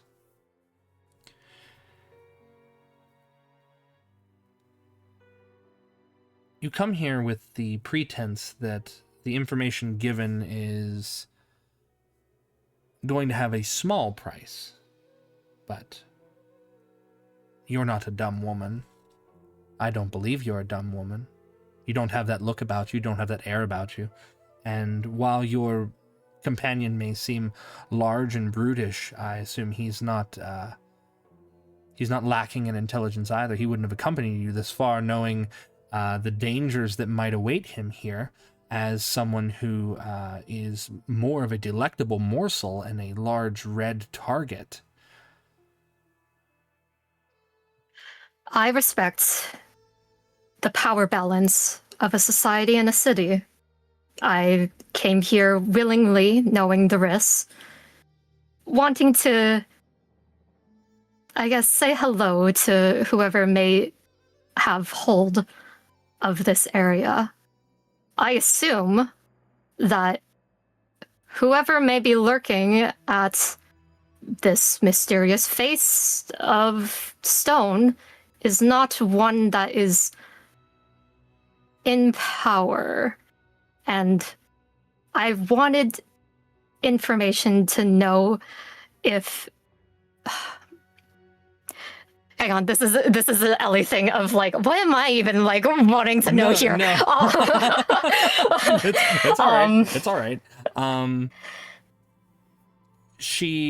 Calypso kind of tilts her head one way and then the other, and it's almost as if she's getting lost in the thumping music that can be heard through the muffled walls. And it's almost as if the curtains and the drapes and the hanging cloths are all kind of absorbing this sound. She says, you want to know who might be waiting for you somewhere far out in the desert? Yes. I assume, even though my task is to eliminate your kind, if they are a competing party, this would benefit you, would it not? Oh, of course. The less people in power, the better, I would say. But I need to know how I can trust you.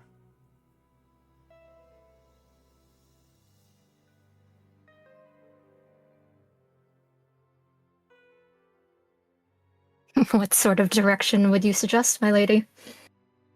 Oh, that's a good start. And she smiles. And Drew, you see the very pronounced canines in this woman's mouth. And her red eyes kind of like lock on for a moment on Drew, and she says, no, I couldn't ask that of him. But an offering. And you needn't do so immediately. I'll do this as a test of good faith. And her eyes lock on Drew again.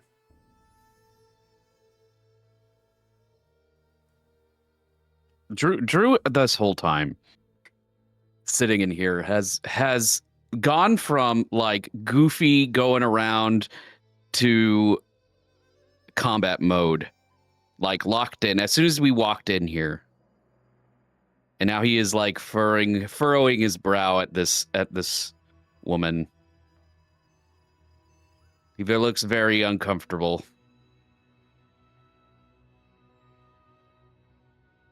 I will give you the information that you seek.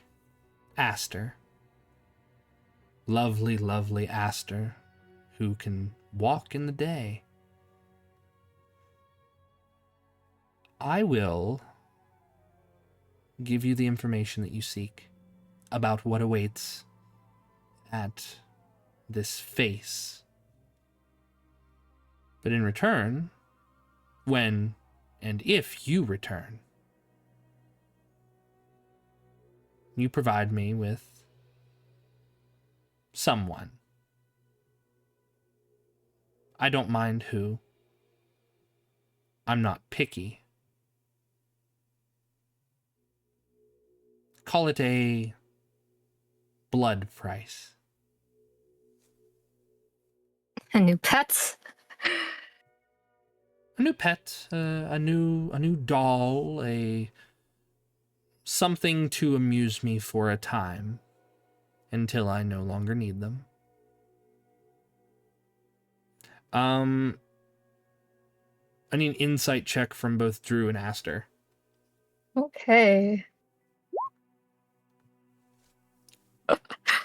Drew with the nat 20. Yeah. Drew, you get the feeling that Calypso is quite the type of person to, if she does not have a, well, you don't know the Vampire Society, but you get the feeling that she gets a hold of a mortal. She plays with them for a while like a cat and mouse, and then discards them. And that's the feeling that you're getting from her, at least in Oh, this regard. absolutely.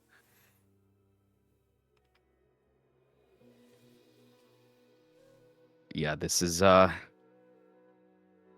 little scary. I'm just thinking this in my head. I'm not gonna say anything if I don't have to this woman.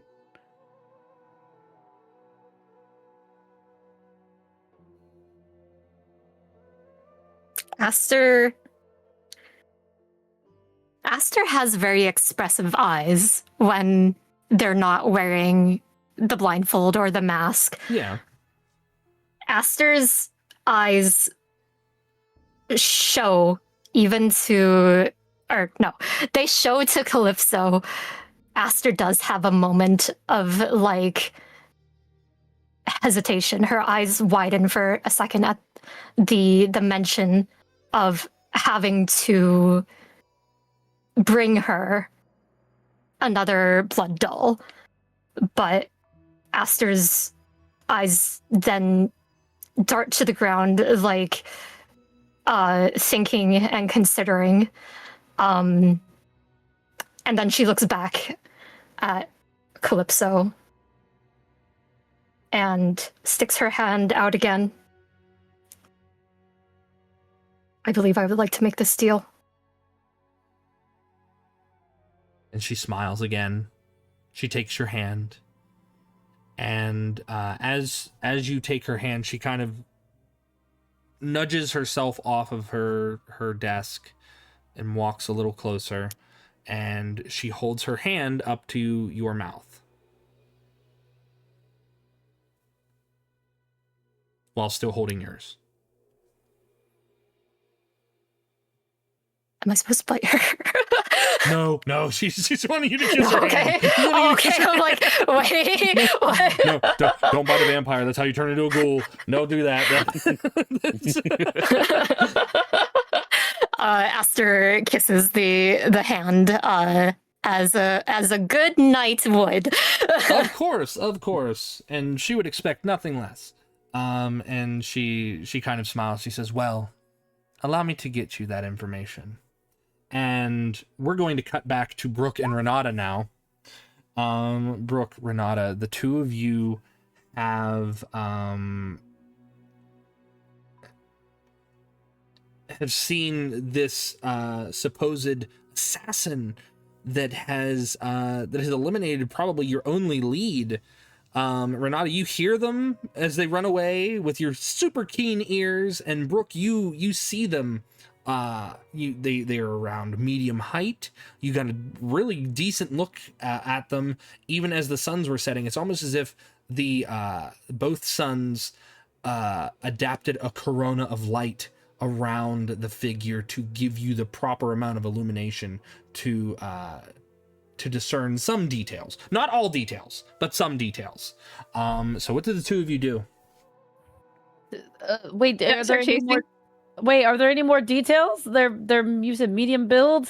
Medium build, and they look to have glowing golden eyes. Well, okay. I think we run. I'm chasing after. You're chasing after the guy who shot the arrow. They are on a rooftop, so you can chase Yep. after. Brooke, I'm taking off. do you jump on My Renata's back? I don't know if Renata will let me. If she'll let me, she can fly. Yeah, she can She fly. doesn't need me. I think I'll just hold her back. Can I follow on the ground and try to keep up? You I don't know know. you know that you've got short little legs. You don't know if you'd Oh be able to my keep up, and you wouldn't God. be able to see from the I'm- rooftops. To take me with you? Question mark. Oh God. Or leave me behind. I don't think You she can just does. go. I think she Okay, just goes babe. off without you. Go, Queen, go. Yeah. I will run out of the tent Okay. and maybe try to sort of follow on foot. Okay. Sorta. So as the suns are setting and the height of the buildings actually limit what a lot of you are able to see, and you see Renata, you spread your wings and you take off, and you are roof bound in moments because again you are skilled at flying, and you see this person taking off towards the central part of the city-state. And as you are, they're a decent ways ahead of you. I want you to make a perception check for me, Renata. Yes, sir. That's persuasion. Perception. 25. 25. Okay. So you so you see that as this figure gains momentum, right? They hit the edge of a rooftop and they jump and they pounce. As they land on the next roof, it seems like their speed increases. And this happens consistently. Like you've got a decent fly speed. Even if you're dashing or sprinting or flying as fast as you possibly can, this person is moving much faster than you could ever mortally move. But you still have eyes on them. Yeah.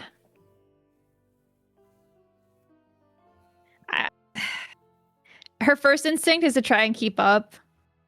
But I think there's a part of her that says to go higher instead, so she's a little bit more out of sight, and then she can keep track.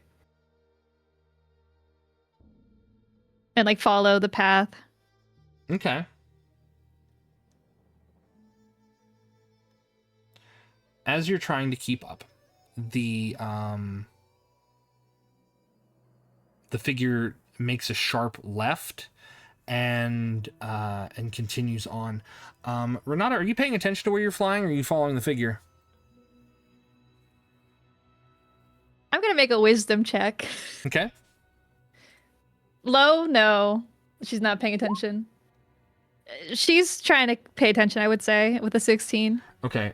They make such a sharp movement that I need you to make a dexterity saving throw for me, please, or an acrobatics check, one of the two. Acrobatics is a little bit nicer to me. Okay. 17. As they turn, you see one of the domed buildings. You're rounding a turn in the sky, passing by one of like a regular building, but then you see the dome of another building. You almost collide with it, but you bank off to the side, and you're able to see the figure as they drop down into the streets themselves. From your vantage, you can see that they've kind of blended in with the citizenry, and you've been in Mobdurat for a while. You know that there's a decent nightlife, culture here. During the day, everyone's, they're working, they're doing trade, they're doing their craftsmanship, they're mingling amongst people who are very prominent when the suns are out. But now the moons are out, and it's almost a different breed of people. There's music, there's all sorts of things, but you're not in the glass quarter where Aster and Drew are, but you do see that there's it's almost think like slum bars and whatnot. Yeah. But it's definitely riffraff and things of that nature down in this way. But you notice that the figure drops down from the rooftop and starts to merge with the crowd. Brooke, your poor little legs, are you trying to kind of keep an eye on where Renata is in the sky and kind of following her lead? Because you can't follow the figure because you can't see the figure, but you can see her. Yeah, I just want to kind of try and keep up as best I can. Okay. I need two things from you. First, I need a perception check, and then I need an athletics check. 7 perception. Okay. And a 12 athletics. Okay, so with the 7 perception check, you kind of lose Renata when she makes that one turn that I had mentioned earlier. But the athletics check, you're starting to feel like you're getting like a stitch in your side, because you're running so fast. Like, this is the fastest your little legs have ever taken you to just kind of like keep up with things. But you find yourself kind of absorbed in a wave of people as you yourself are kind of brought into this nightlife of this city. Oh no. You are very small compared to a majority of people, but that's not to say that there aren't people of your stature here. There are goblins, there are kobolds, there are other halflings, there are gnomes, and they kind of mill about, and obviously the shorter stature people are not children, at least in the nightlife, right? You would have to assume that they are not children, and they kind of like give you a nod, and they just gently brush past you as like the natural ebb and flow of people continues along. But Renata is still remarkably ahead of you. Renata, what do you do? I think she has a moment of clarity as she watches them like go into the crowd, and she realizes that she is alone. Can she see where they are going still? Can she still like make out where they are in the group if she's staying on the roof? If you are perched on the roof, you have a higher vantage point, and I think I will allow you to make a perception check at advantage. 3. 19. 19.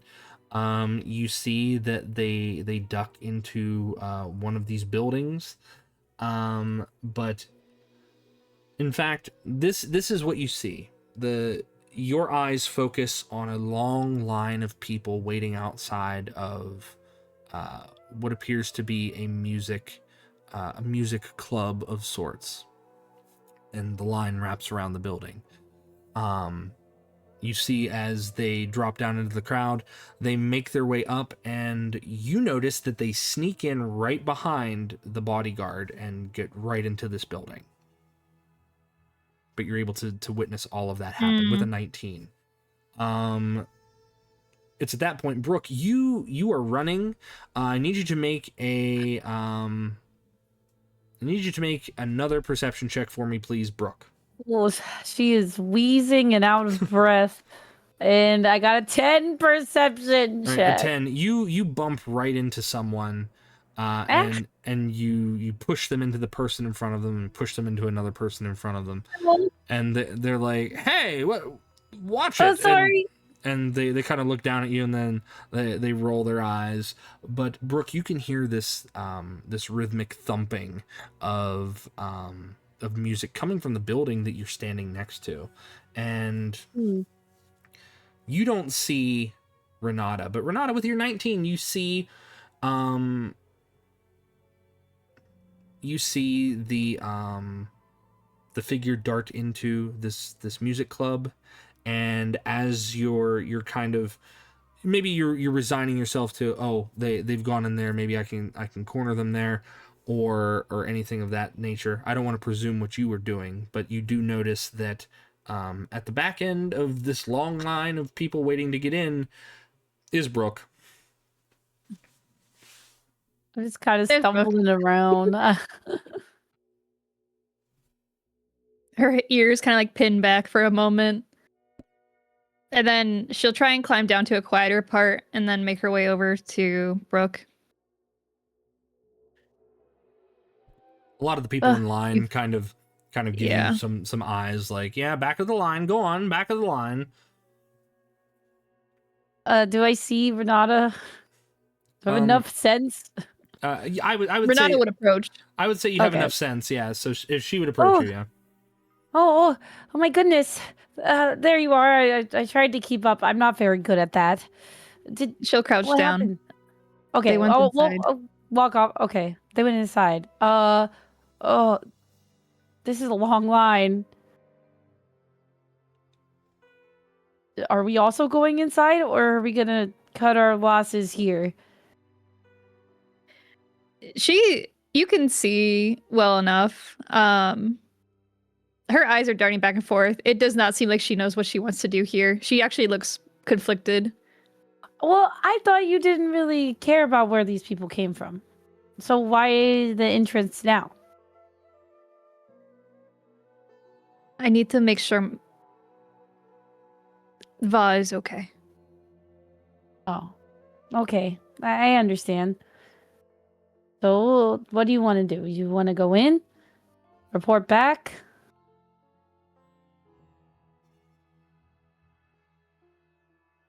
That same conflicted look returns. If they have a poison like that, I don't know if it's a good idea for... She trails off. Yeah, maybe not right now. Well, I got a good look at them. Well, I got a look at them. They had glowing yellow eyes. And they were very fast. Very fast, yeah. But I didn't see much else. Faster than a tabaxi? Does Renata know what a tabaxi is? I think between all the ports, she would know. Yeah, okay, so fair enough. Go ahead and make a history check. Okay. 18. Yeah, definitely faster than a tabaxi. Definitely faster. Almost as fast as the mantis men, the thrycreen that you fought earlier that day. But they Okay. they didn't look insectoid to me. They looked maybe human? I don't know. Oh, The body was shriveled. The body was just shriveled, right? Oh yeah, the dwarven body after the poison kind of set in, it basically desiccated the body. I mean, is there anything we didn't look around there? Should we go back and then look there a little bit more, see if we can find anything else? Now, I have a question for God. Oh, hold on. When you Rogue's say back on. Yes, God is here. Yeah. When you say desiccated, does that mean that the body features are no longer there? I say desiccated as in if this corpse had been rapidly dried and the skin brought taut over it, kind of like leather. But it still has like its mouth and nose and eyes and stuff. Yes. Okay. Oh.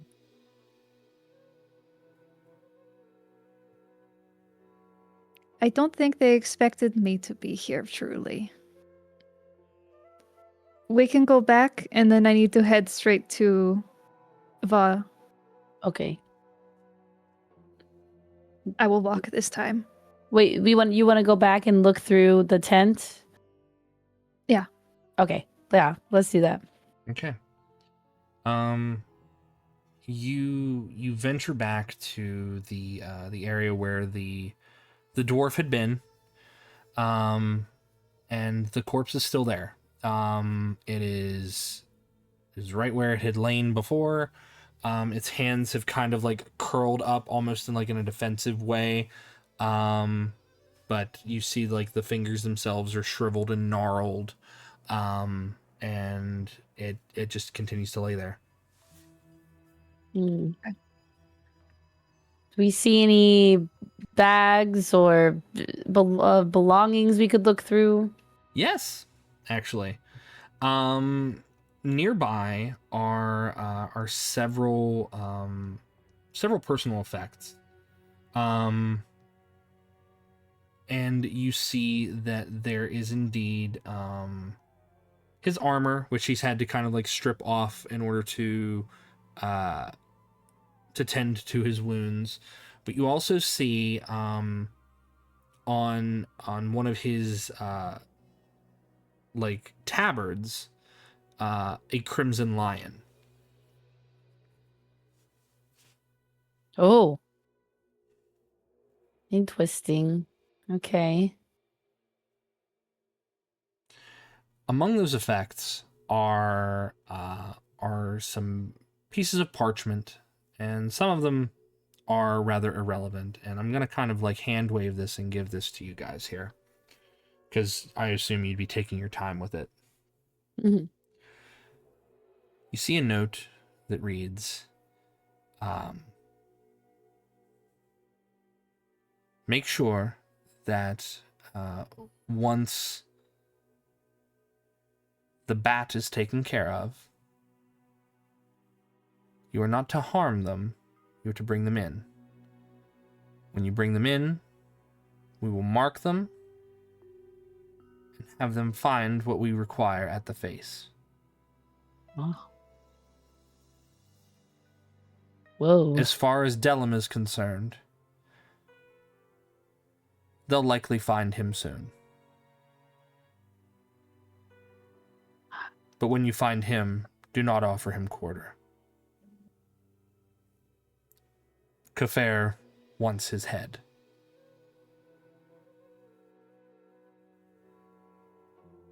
And then down at the bottom is a crest.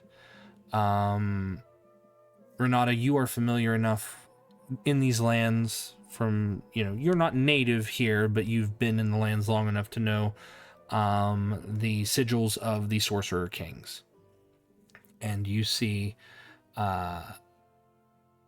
the Sorcerer Kings and their lackeys, and you see Sagat's signature, or his mark, rather. And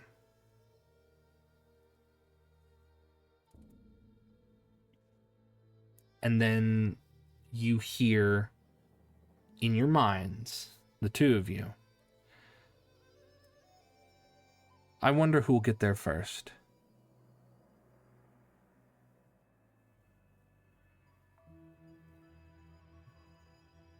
Okay. What's the fastest way to get there? Would be flying, right? Yes. Shit. Okay. Did you hear that? She is frozen still. I need to look at my guides. 1 second. We need to go. This time, she will have just enough sense to pick up,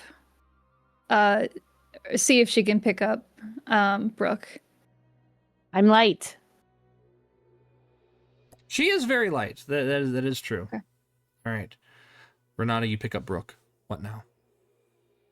I am dashing every turn with flight to get to Delmva.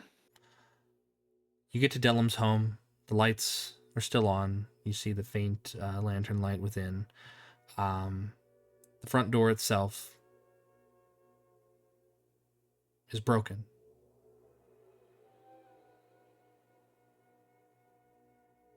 Can I continue to dash? Yes. I'm going Okay. in. Two of you make your way inside. You see the home in pristine condition. You see nothing is out of place, nothing is broken, nothing is amiss.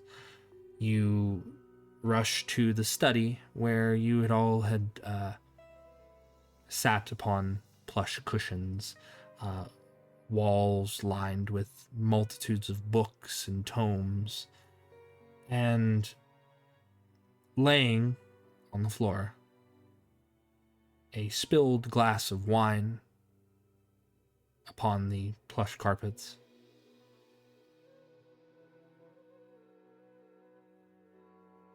You see the hand of a dwarven man attached to a body of Delumva.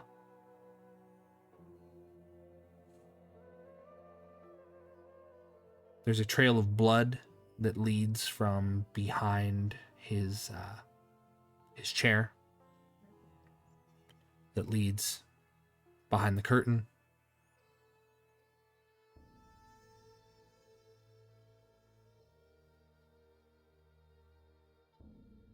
But all is quiet and still in this room.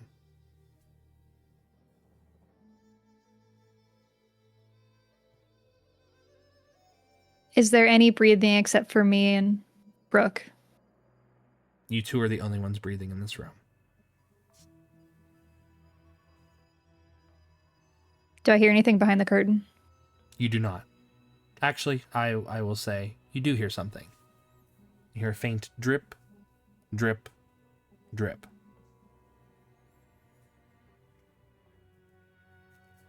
But no breath. No breath.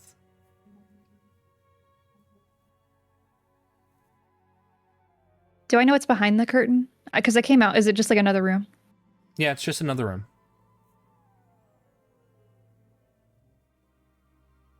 Can I cast Guiding Bolt onto the curtain? You may. Okay.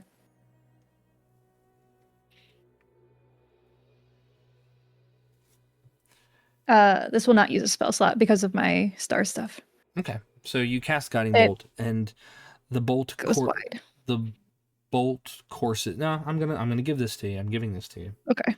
It courses back into this little room, and it illuminates so much. The small room in which you had been in prior had, more bookshelves and things of that nature. You hear the crash and clatter as the beam hits a few heirlooms. Nothing of yours or nothing of significance that would have mattered. But you see that it illuminates that there is a mess upon the floor. There are scattered books and a globe, and it looks like an astrological chart of sorts, one that tracks the suns and the moons as it courses as they cycle across the world itself. But those are on the floor, and those were on a desk when you were last in there, and you still hear drip, drip, drip.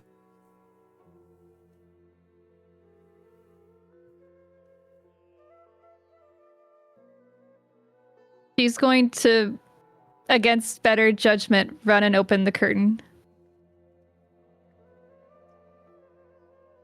Renata, you have owed Delimva a lot.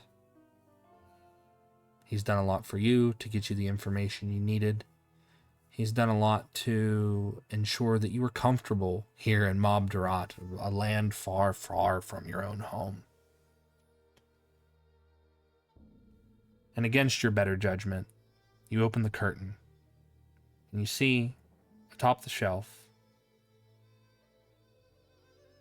Delimva, his head staring back at you, lifeless, cold, drip, drip, drip. And that's where we're going to end for the night.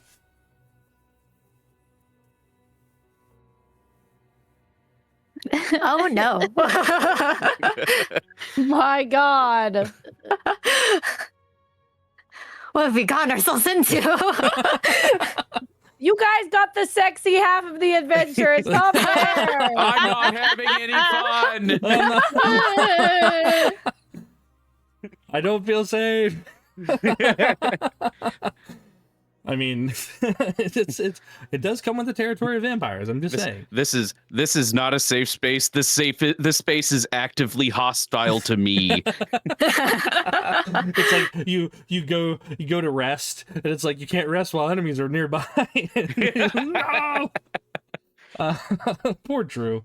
But players, I hope you enjoyed yourselves. Thank you so much for partaking in tonight.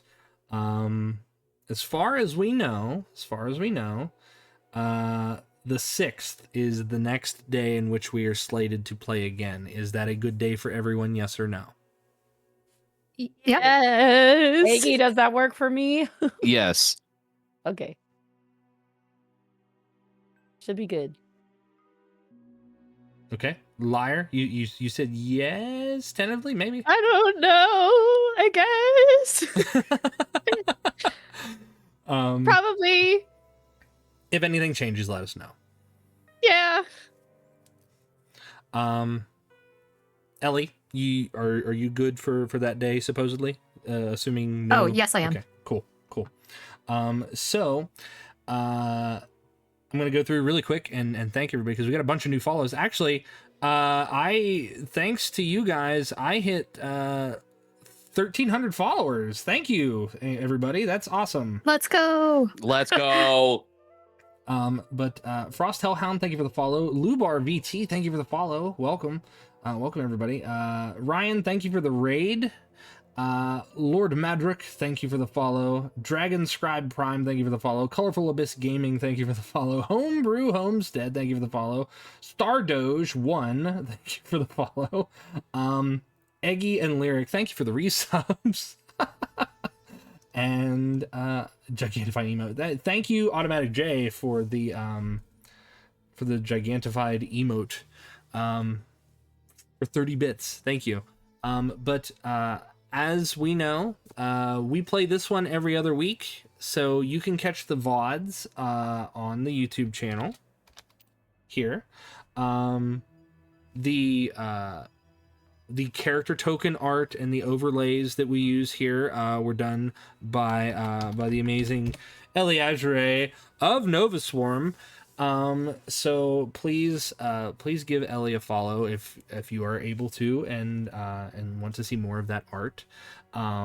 We are much appreciative for all the work that's been done to really make this project look the way that it looks. But I'm going to go through and let my players introduce themselves, tell us what they've got going on, what's coming up next, and then while they're doing that, I'm going to look for someone for us to raid out to. So let's see. Who wants to go first? Anyone want to go first? Instead of me like picking and putting someone on the spot. I'm okay going down the line as we kind of normally do. Hi, I'm Elly, one of 3 VTubers that you'll find on the Novaswarm channel. We're a channel of 3 artists, RPG party-themed VTubers. We play games together and we do art together. You'll find me, I think, tomorrow on stream at 6 p.m. PST, accompanying my friends Lyra and Rig, as Lyra plays through Skies of Arcadia, which is a awesome JRPG from the GameCube era, or GameCube/Dreamcast. And then after that, on Friday, we have our normal Poke Draw, where the 3 of us all draw Pokemon. All right, awesome. Next up, I believe that would be Lyric. If we're Is going, me? we're going based off the top there, yeah. Okay, hi, I'm Lyric, the Vinyl Angel VTuber. I make music, memories, and hopefully good vibes. You'll find me on my channel playing way too much Tomodachi Life. I can talk. Because that's what I've been doing. I made Jotun, and it's going great. I don't know if you've seen it yet. It's really funny, though. No, I didn't see myself. Now I gotta go You check need it to out. see- And it's so funny. But also, more importantly, in the month of May, I'm participating in St. Jude's Play Live. Play Live, yeah. With my friends Ertzi Kiss and Lady Kiara Rose. And we're raising money for charity, and we've already raised some money, and I'm very excited for that. So if you can check that out, it's for a good cause. We'll be doing all sorts of stuff in May. So yay. Did I say March? I meant May. Okay, that's me. Okay. Eggy. Hi, I am Eggy Pilot. I am a mill sim, flight sim, shooty gun game VTuber who do some music stuff on the side. But most importantly, I think tentatively on our off weeks, Jotun and I are going to start a playthrough of Baldur's Gate 3 together. Yes, we are. So look forward to those on the Wednesdays that we're not playing the Third Silence. So yes. Yeah. So look forward to that. But that's all I've got coming up. Off to you, liar.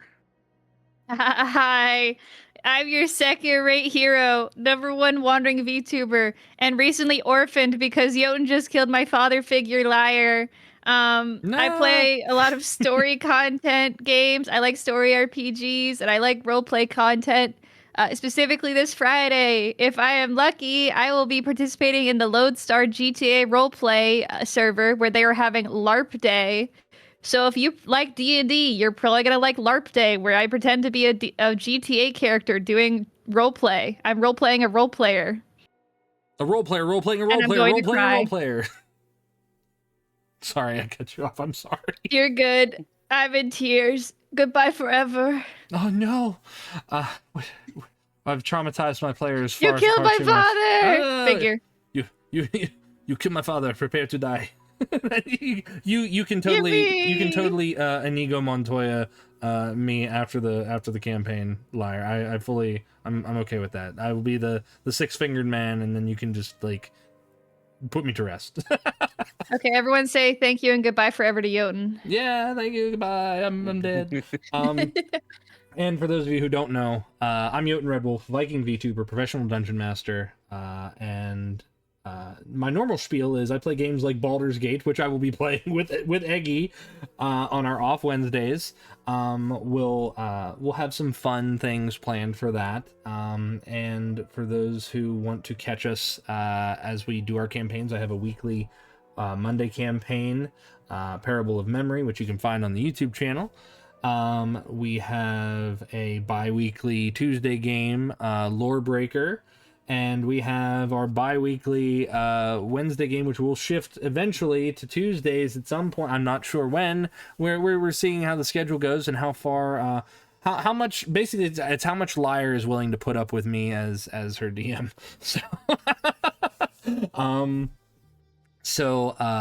But we will be on Wednesdays for the foreseeable future until Liar decides to no longer grace us with her amazing presence. So please, I have all of the wonderful streamers linked below.